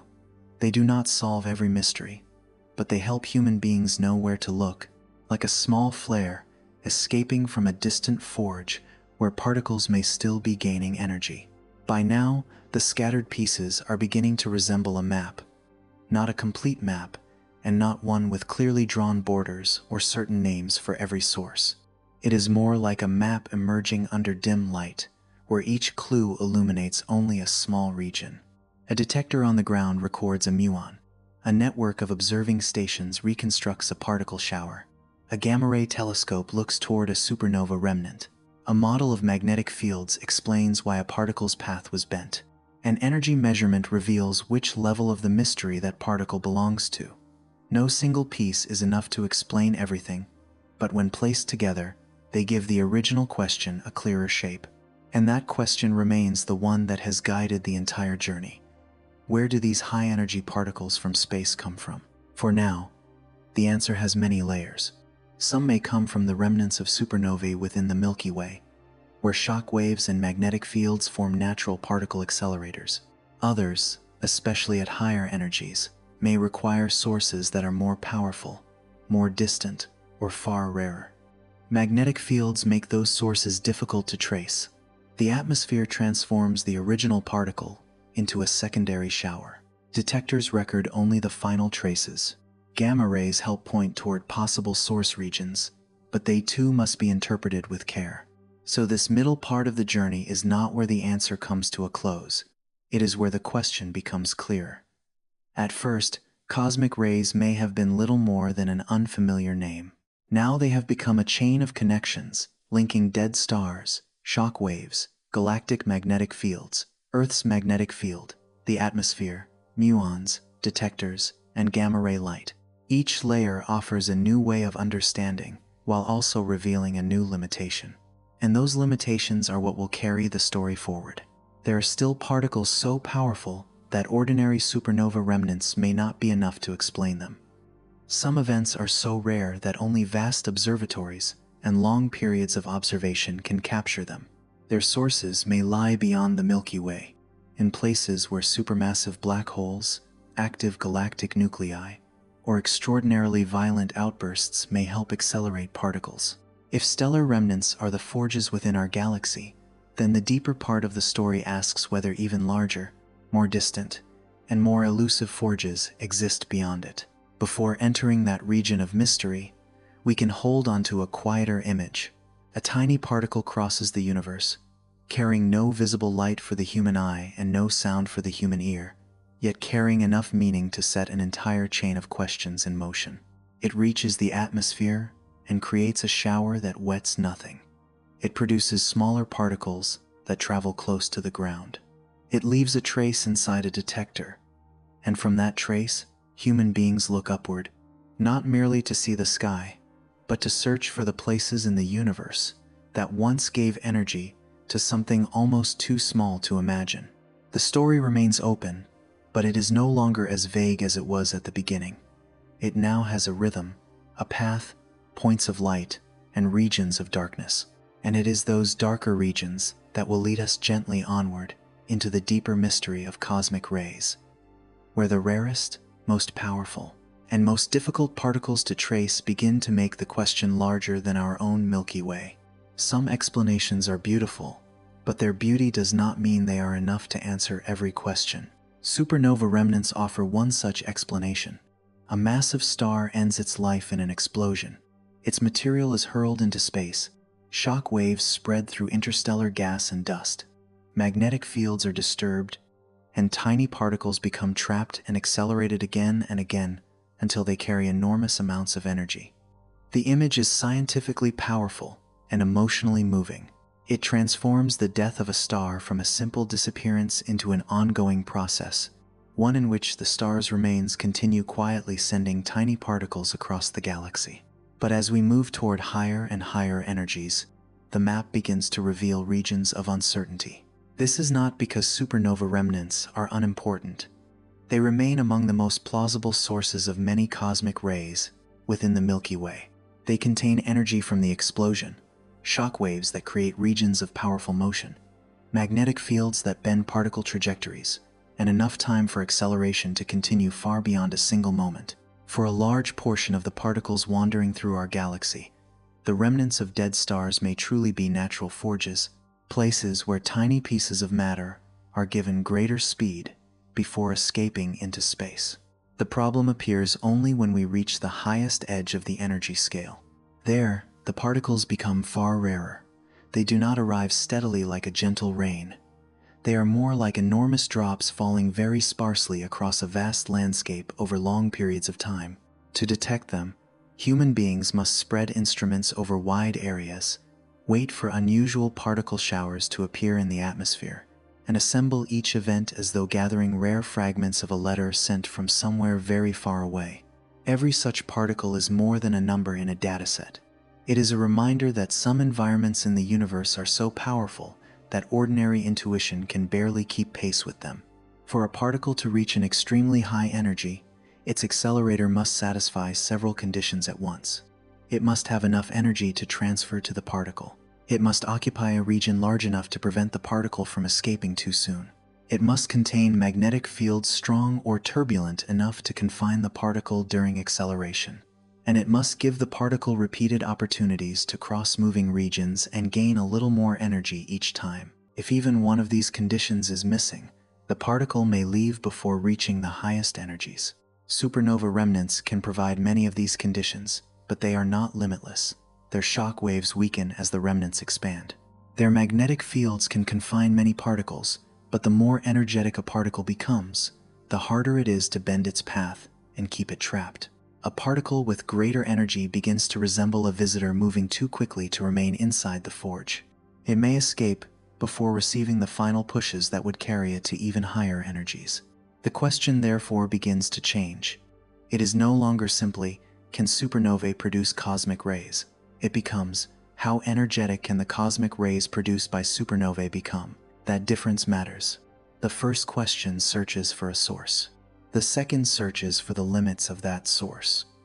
And in science, understanding the boundary of an explanation can be just as valuable as discovering the explanation itself.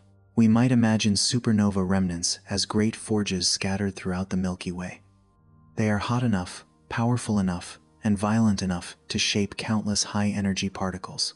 But if particles appear that are far more energetic, so energetic that these familiar forges begin to seem insufficient, we must ask whether the universe contains even greater ones.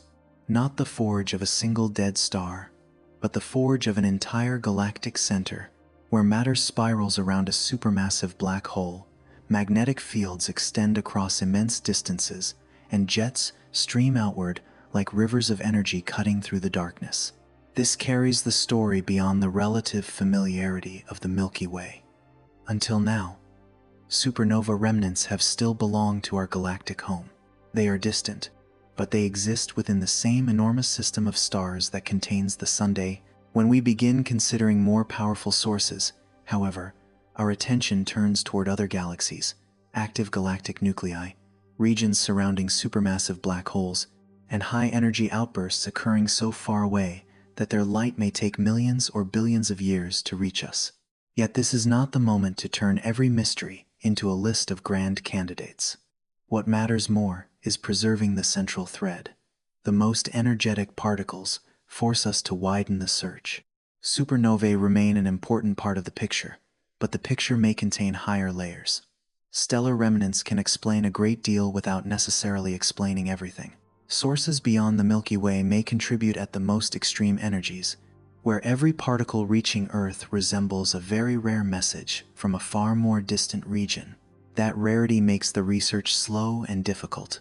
There is no dense stream of particles to measure continuously, and no bright, unmistakable source always pointing the way. An event appears, detectors record the particle shower in the atmosphere.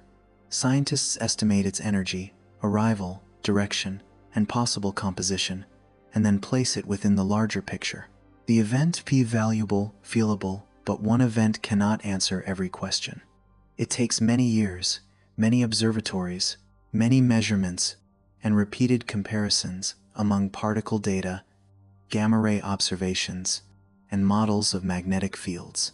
This makes the science of cosmic rays feel more like a long act of listening than a rapid search. There are nights when the sky remains completely silent to these extremely rare particles. At other times, a large particle shower appears and leaves signals across many detectors at once.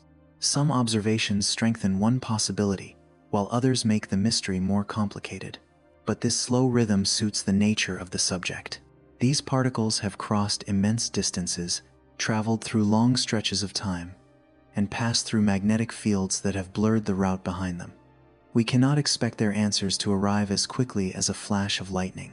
The farther we move into the realm of ultra-high energy particles, the more we must accept that the universe may not have a single source for every energy range.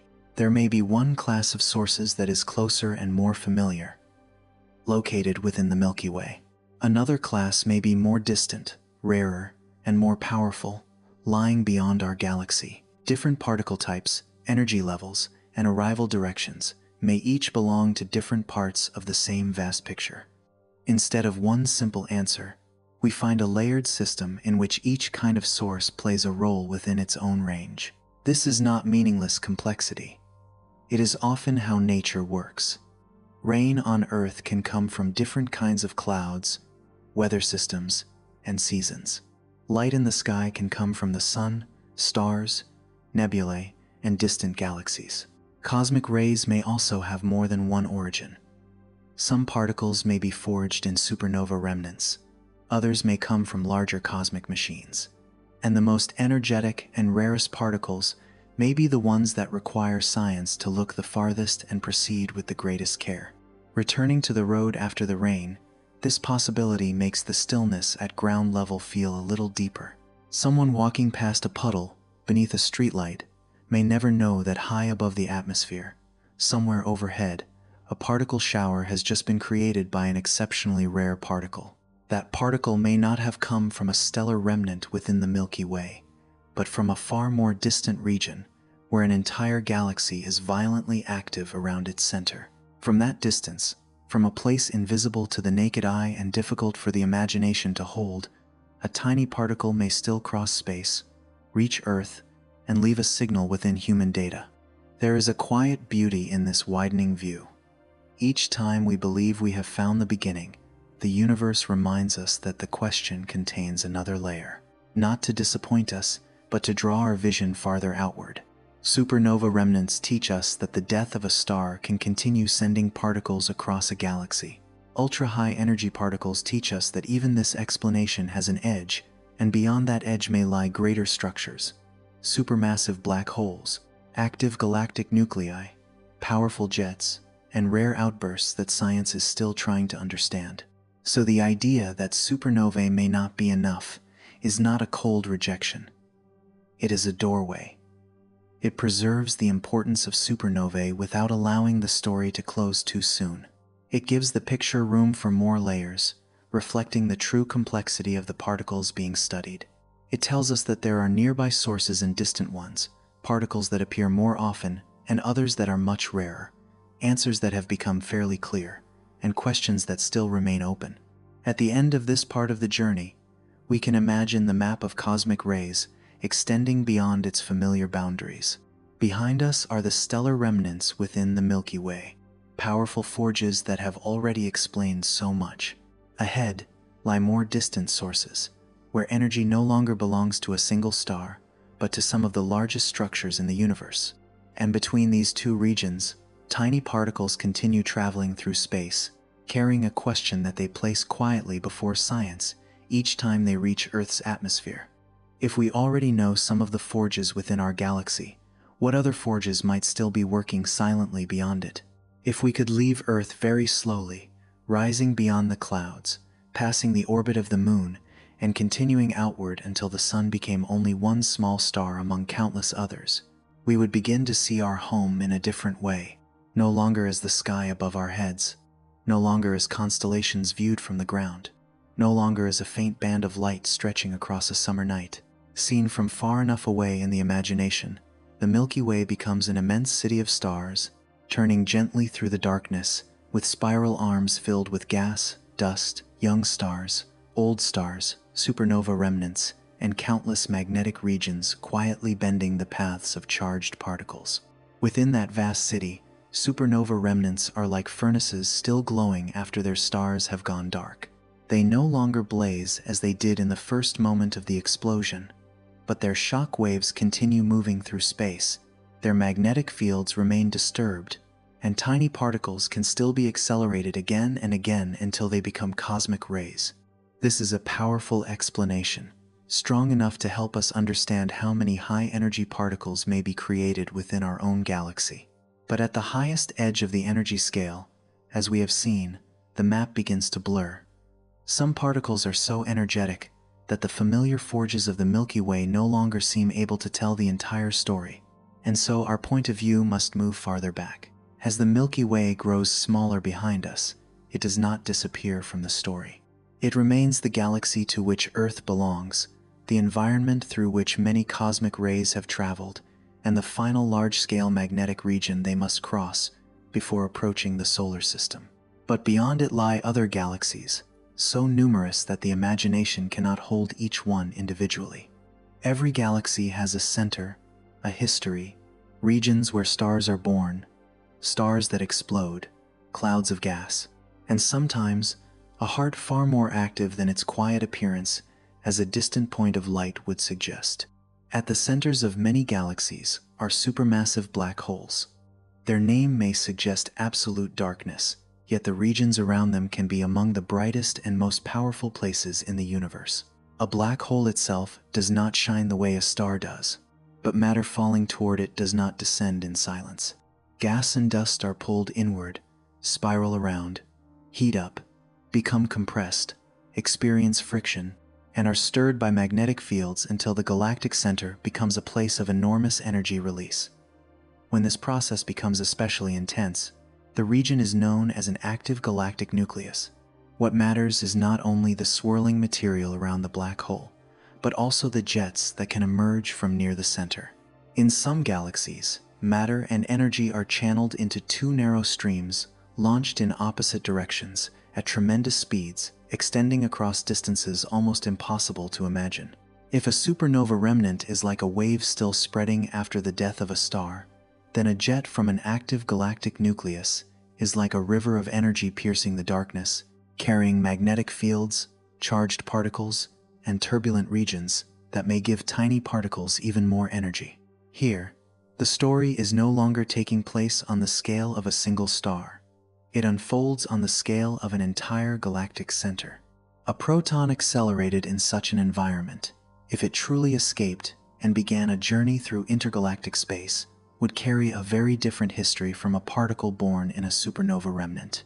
It may have passed not only through the shock waves of a dead star, but through magnetic fields near a supermassive black hole, along a jet longer than the distances between many stars, and through layers of matter compressed and stretched by forces that have no familiar equivalent in everyday life. This is where the extremely small and the unimaginably large meet. A particle almost impossible to see may become a trace of a structure larger than the entire star system in which we live. But the path from a distant galaxy to Earth is not a clean, empty corridor. Intergalactic space is so thin that it may seem vacant, yet it still contains weak magnetic fields, extremely sparse gas, and vast cosmic structures stretching across enormous distances. Even a highly energetic charged particle may have its path bent along the way.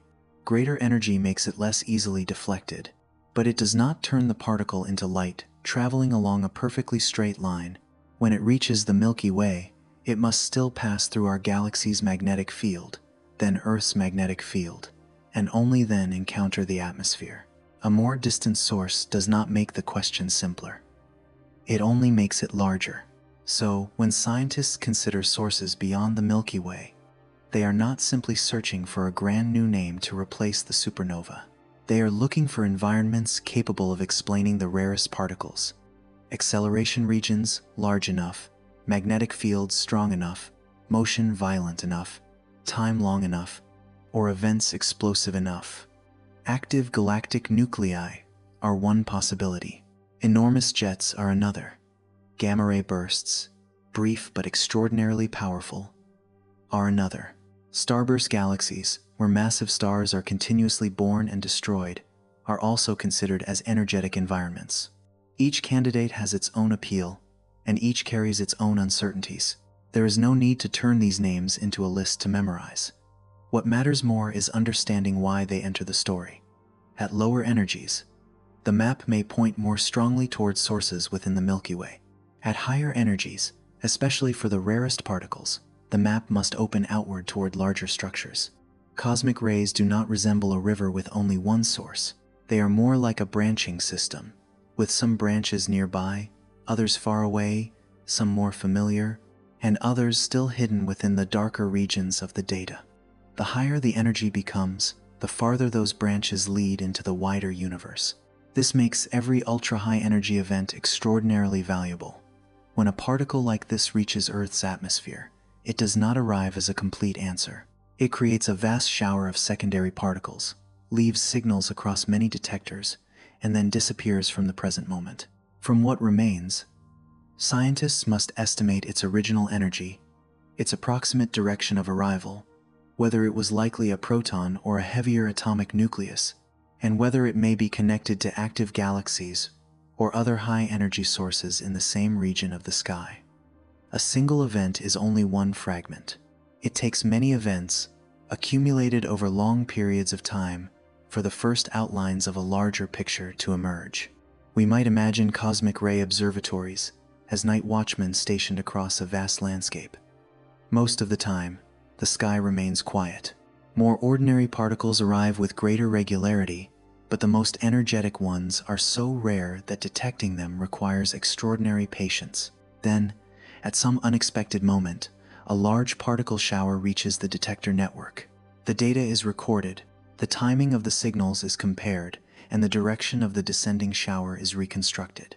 From the ground, the question immediately turns back toward the sky. Where might it have come from? And is there some distant source powerful enough to have created it? The answer rarely arrives at once. An arrival direction may lie near a group of active galaxies, but magnetic fields may have deflected the particle. A gamma-ray source may appear promising, yet the process taking place within it still needs to be tested. A powerful outburst may provide enough energy, but it may be too rare or too brief to explain the full number of particles observed. When different kinds of data are placed together, they do not always form a perfect image. Sometimes they reveal only a broader region of uncertainty, an area of the map that deserves further observation, or a possibility that cannot yet be ruled out. This uncertainty may slow the story, but it does not make it less compelling. Instead, it makes every particle resemble a fragment of a letter whose ink has been blurred by time and magnetic fields. We can still read a few words. We know the letter came from very far away. We know its sender must exist in a place of tremendous energy, but the full address remains unclear. Science reads each fragment patiently, without rushing to turn it into a certain declaration, allowing the clues to guide attention toward more meaningful regions of the sky. Returning to the quiet road after the rain, the contrast becomes very gentle. Beneath our feet is damp pavement, streetlight reflected in puddles, and air cooled by the passing storm. Above lies the atmosphere, where an extraordinarily energetic particle may create an invisible shower. Farther out is the Milky Way with its stellar remnants, and beyond that are active galaxies, enormous jets, and supermassive black holes drawing matter toward their centers. From the nearest layer to the most distant, these things may seem unrelated, yet a single cosmic ray particle can connect them through a journey the human eye will never see. Perhaps this is what makes extragalactic sources so remarkable. They do more than expand the range of the search. They deepen our sense of Earth's place within the universe. Our planet receives not only signals from the sun and light from stars within the Milky Way, but sometimes particles that may have been accelerated within structures far beyond our own galaxy. A detector resting on the ground may record the trace of a process that began near a black hole in another galaxy. A particle shower in the atmosphere may be the final stage of a journey across intergalactic space. But the farther away and more powerful the source, the more patience the question demands. These particles do not arrive often. Their sources may not identify themselves clearly. Magnetic fields along the way distort the map. Data must accumulate over years. This gives the story a different rhythm, one concerned less with where a source might be and more with the rarity of the particles themselves. With ultra-high energy cosmic rays, the challenge is not only finding the correct source. The first challenge is waiting long enough for these rare visitors to appear, for the atmosphere to record their showers, and for human beings to receive one more small fragment of the vast map, slowly coming into view. We have already seen one major difficulty. Even when a cosmic ray is detected, tracing it back to the place where it was born is far from easy.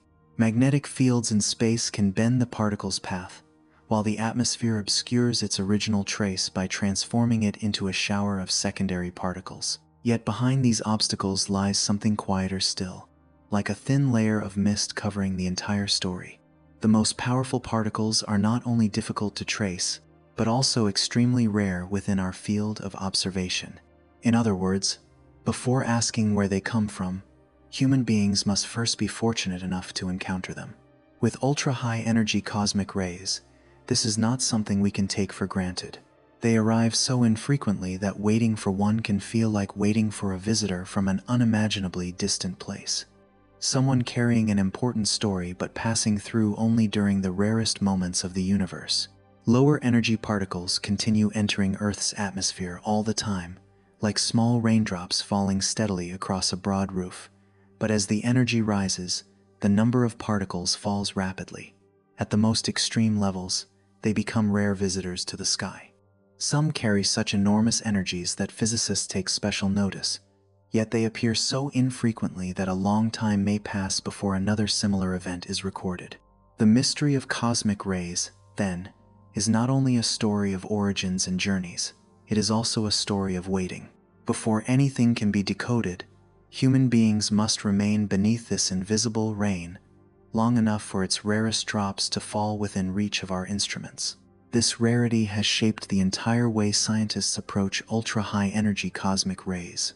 The most powerful particles are like distant travelers carrying precious information about the universe's most extreme environments. But they do not visit often. A long time may pass before another event appears.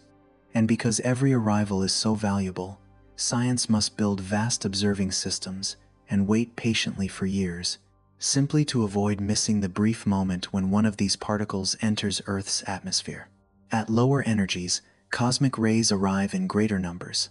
The background flow of particles from space can be measured regularly, making it possible to study particle showers, muons, detectors, and the natural radiation environment around Earth. But as the energy increases, the number of particles declines sharply. It does not merely fade like rain growing lighter on a roof. It falls so dramatically that we pass from a relatively steady flow into a realm of rare events, where every detection of a powerful particle becomes exceptionally valuable. We might imagine the atmosphere as a vast field receiving particles from space. More ordinary particles are like tiny grains of dust falling often enough that we do not need to wait long to know they are there. Ultra-high energy particles, however, are like extremely rare stones falling into that field. If the field is too small, we may never see one land. Scientists therefore cannot place a single small detector on the ground and simply hope to capture the greatest events. They must spread observing systems across enormous areas, so that when a vast particle shower descends through the atmosphere, at least part of it will reach the network of instruments. This gives the study of the most powerful particles a very different scale. A detector inside a room can record a passing muon. A cloud chamber can reveal the trail of a small particle, but capturing the showers created by ultra-high energy cosmic rays requires observatories spread across the open landscape, where many stations separated over the ground wait together. Each station is only a small point within the network, but when a major shower passes through, those points light up together in the data. The arrival time of the signal at each station, its intensity at different locations, and the full spread of the event are combined to reconstruct how the original particle entered the atmosphere. There is something about this waiting that differs from the way we usually imagine discovery. In many stories of science, human beings actively point a telescope toward the sky, select a star, monitor a galaxy, or send a spacecraft toward a planet. With extremely rare cosmic rays, people still take the initiative by building instruments, making calculations, and preparing carefully. But the event itself arrives according to the universe's own rhythm. No one can command an ultra-high energy particle to appear at the right moment. No one knows on which night an unusual particle shower will pass overhead. The detectors must remain there patiently beneath the sun, the wind, and the turning seasons, waiting for a visitor that may take a very long time to arrive. That rarity gives every signal a special weight. A vast particle shower is not merely another point in a dataset. It is the final stage of a journey that may have begun very far away, perhaps in a powerful stellar remnant, near a supermassive black hole, or within a jet emerging from another galaxy. When such an event is recorded, scientists ask more than how much energy it carried. They also ask where its approximate arrival direction lies, whether the original particle may have been a proton or a heavier atomic nucleus, whether any notable astronomical source exists within that region of the sky, and how far magnetic fields may have deflected it along the way. But one particle, no matter how valuable, is still only one particle. It is like a single sentence briefly overheard in an enormous room. We may recognize its tone and sense that something important was said, but we cannot understand the entire conversation. For the story to become clearer, more events are needed. They must be compared with one another. Scientists must determine whether their arrival directions cluster around particular regions of the sky or appear nearly uniform. They must learn whether the most energetic particles tend to be lighter protons or heavier nuclei, because that changes how strongly magnetic fields bend their paths. It takes time for a small collection of scattered data to become a reliable pattern. This helps explain why the mystery of cosmic rays has endured for so long. It is not because human curiosity is lacking, nor because instruments have failed to advance. The problem is that the universe sends its most powerful fragments only very rarely. Rare events cannot be forced to appear more quickly simply because we want an answer. Science must learn to work at their pace, building larger observatories, collecting data for longer periods, coordinating more locations, improving models, and accepting that a map drawn from rare drops of rain will always take time. There is a quiet beauty in this kind of research. It is not as dramatic as a telescope revealing a brilliant new image of a nebula. It does not feel as immediate as a spacecraft sending photographs from the surface of another world. Often, it is simply a network of instruments resting beneath the sky, waiting for signals that last only a moment. Yet this stillness suits the nature of cosmic rays. These particles do not arrive to put on a display. They do not shine for the human eye. They simply pass through, strike the atmosphere, create a shower of particles, and disappear from the present moment. What remains is data, and within that data lies an opportunity to understand something far beyond it. Returning to the road after the rain, we can understand that rarity through a smaller and more familiar image. Someone standing beneath an awning may hear the last few drops of water falling from its edge. One lands directly in front of them, another falls farther away, while another is too soft to be heard at all. To understand how water is dripping from the entire roof, standing in one narrow place would not be enough. We would need more points from which to listen. Ultra-high energy particles are much the same. The atmosphere is vast, the events are extremely sparse, and human beings must place many listening points across the ground to avoid missing those rare moments when the universe sends a signal our way. The most energetic particles are also rare because their sources cannot be ordinary environments. Not every star, cloud of gas, or region of space is capable of accelerating particles to such extreme energies. It requires exceptional places, powerful shock waves, intense magnetic fields, enormous jets, regions surrounding black holes, or extraordinarily violent outbursts. Environments like these are not found in every corner of the universe in ways that are easy for us to observe. And even when they do exist, not every accelerated particle travels toward Earth. Not every particle preserves its energy across the long journey. And not every particle that approaches us enters a region where detectors are waiting. Each exceptionally rare particle that reaches the atmosphere is therefore the result of many conditions aligning. The source must be powerful enough. The particle must escape. Its journey must carry it toward the region of space near the solar system. It must pass through magnetic fields without being deflected too far away. It must strike Earth's atmosphere, and the particle shower it creates must be recorded by an observing system. Only when all of these layers come together does humanity receive one more fragment of the answer to where the most powerful cosmic rays originate. Yet, their rarity is precisely what makes them so valuable. More common particles help us understand the general background of cosmic rays. The most energetic particles allow us to touch the boundary of what the universe's natural accelerators are capable of producing. They are like markers along the edge of a map. There are not many of them, and they are not easy to read, but each one tells us that the story extends farther than we once imagined. When such a particle is detected, it does more than add another point to a dataset. It forces us to reconsider the limits of supernovae, the role of sources beyond the Milky Way, the influence of magnetic fields, and the way Earth records events arriving from immense distances. As we move closer to the end of this journey, what matters is not the feeling that everything remains too uncertain, but the recognition that science has learned how to live with this rarity. There are no quick answers, but there are methods. There is no perfect straight path back to the source, but there are many clues. There is no dense rain of particles that can be measured easily, but there are vast detector networks and years of accumulated observations. Cosmic rays, especially those at the highest energies, teach us a profound kind of patience. patience with things that touch our world only occasionally. Seen this way, a quiet night on Earth is no longer simply the absence of motion. It may be the pause between signals. Above the rooftops, the atmosphere remains open like an immense curtain. Farther away, the Milky Way and other galaxies keep their forges hidden in the darkness. Somewhere, a particle is being accelerated, another is crossing a magnetic field, another is moving slowly closer to us, though no one can know whether it will ever arrive. And perhaps, after a journey far beyond anything our senses can comprehend, it will strike the atmosphere and leave behind a brief shower of particles. A small event for the sky, a precious piece of data for science, and a gentle reminder that some extraordinary things do not happen often.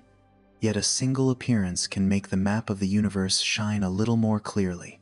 A night after the rain often leaves behind a stillness all its own. The air feels cooler, the road still holds thin patches of water. Streetlights stretch into soft reflections across the damp pavement, and every sound seems to have been lowered slightly, as though the city has just come through a long day and is beginning to breathe more slowly. In a scene like this, it is easy to believe that the sky above is resting too. It is dark, vast, and quiet, and when clouds cover it completely, there may not even be a single visible star to remind us that an entire universe is still in motion beyond them. But the stillness human beings perceive is not always the stillness of nature. Some movements are too small to hear, too high to see, and too distant for everyday life to notice. Far above the rain-darkened rooftops, a tiny particle from space may be entering the atmosphere. It carries no light to announce its arrival.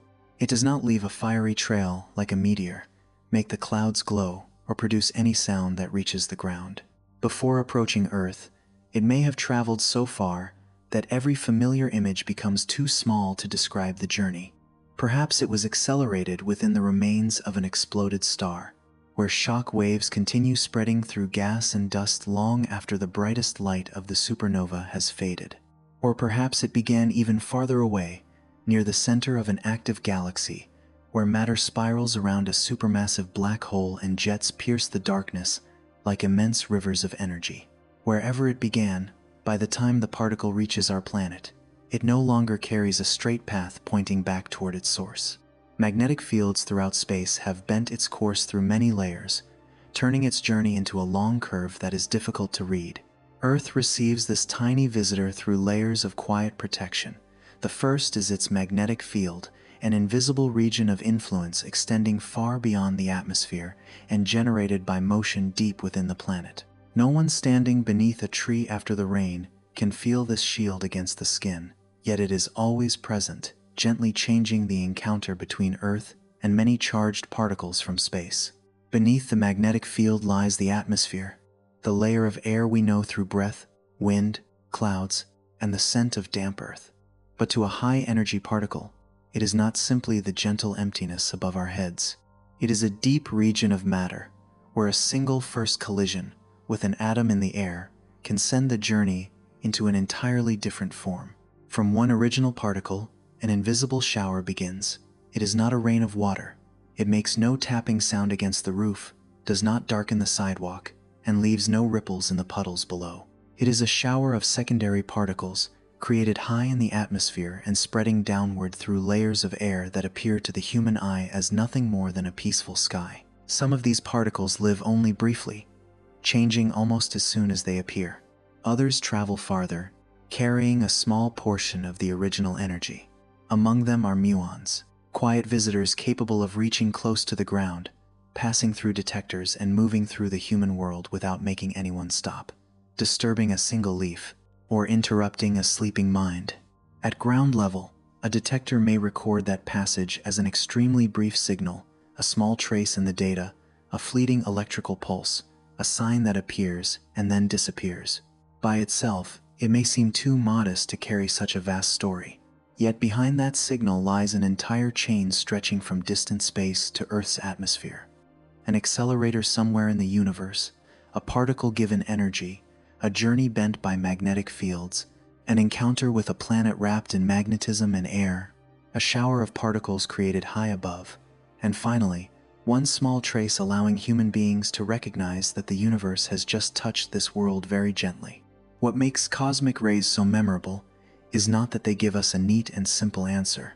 They do not come from a single source, follow one uncomplicated path, or leave behind signs as easy to read as the light of a star through a telescope. Many particles within the Milky Way may be accelerated in supernova remnants, where the death of a star continues stirring space long after the star has stopped shining as it once did. Rarer and more energetic particles may require greater forges beyond our galaxy, where supermassive black holes, enormous jets, and distant outbursts create conditions that have no familiar equivalent in everyday life. Between those sources and Earth lie layers of magnetic fields, immense distances, paths bent out of shape, and particle showers translated by the atmosphere into a language that instruments can record. The answer, then, does not close like a door. It opens like a map being drawn slowly, with small points of light appearing among regions that remain dark. And it is those dark regions that keep the journey alive. Cosmic rays are not a vague mystery because human beings know nothing about them. They are a deeper mystery because each discovery reveals how subtle the unknown still is. We know that particles arrive from space. We know that they collide with the atmosphere. We know that magnetic fields make their paths difficult to retrace. We know that supernovae may serve as important cosmic forges, and that more distant sources may contribute to the most powerful particles.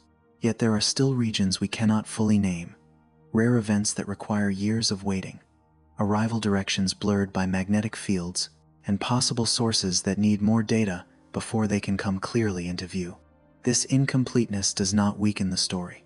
It makes the story more like the real sky, layered rather than flat, open rather than closed, always holding greater depths behind what has just been seen. Returning once more to the road after the rain, nothing in the scene has changed. The pavement remains damp, the streetlight still glows in the puddle, and the air still carries the clean, slightly cool scent of a passing storm. Someone walking there may be thinking only of going home, of sleep, and of the quiet comfort of the night. But above those footsteps, the atmosphere is more than empty space filled with clouds and wind. It is a place where distant particles leave their traces. Earth's magnetic field is more than a concept in a science book. It is an invisible influence surrounding the planet at this very moment. And much farther away, stellar remnants, galactic centers, powerful jets, and vast magnetic regions continue moving according to rhythms of their own, needing no human observer in order to be real. Perhaps the deepest meaning of cosmic rays lies in the subtle way they change how we experience peace. Before, a quiet night may have meant only that the noise had faded, the heavy rain had stopped, and fewer cars were passing by. After this journey, that sense of peace feels wider. It is not the absence of all motion, but a strange harmony between the movements we can feel and those we will never feel at all. On the ground, life remains gentle and close. High above, the atmosphere continues receiving particles from space and softening their arrival. And farther still, the universe's great sources of energy quietly send out tiny particles, only a very small number of which will ever have the chance to reach Earth. Cosmic rays do not make the sky feel frightening. On the contrary, they reveal the subtle protection surrounding this planet. Between a high-energy particle and ordinary life at ground level lies an entire quiet system. Magnetic fields, the atmosphere, immense distances, the spreading of particles, and collisions that transform the original energy into gentler traces. Because of these layers, something born in one of the universe's most violent environments can arrive at Earth as a very small signal, as a silent shower high above, as a question placed gently before us, rather than a blow that disturbs the world. In the end, the story of cosmic rays is not only a story about particles, it is a story about the connection between Earth and space.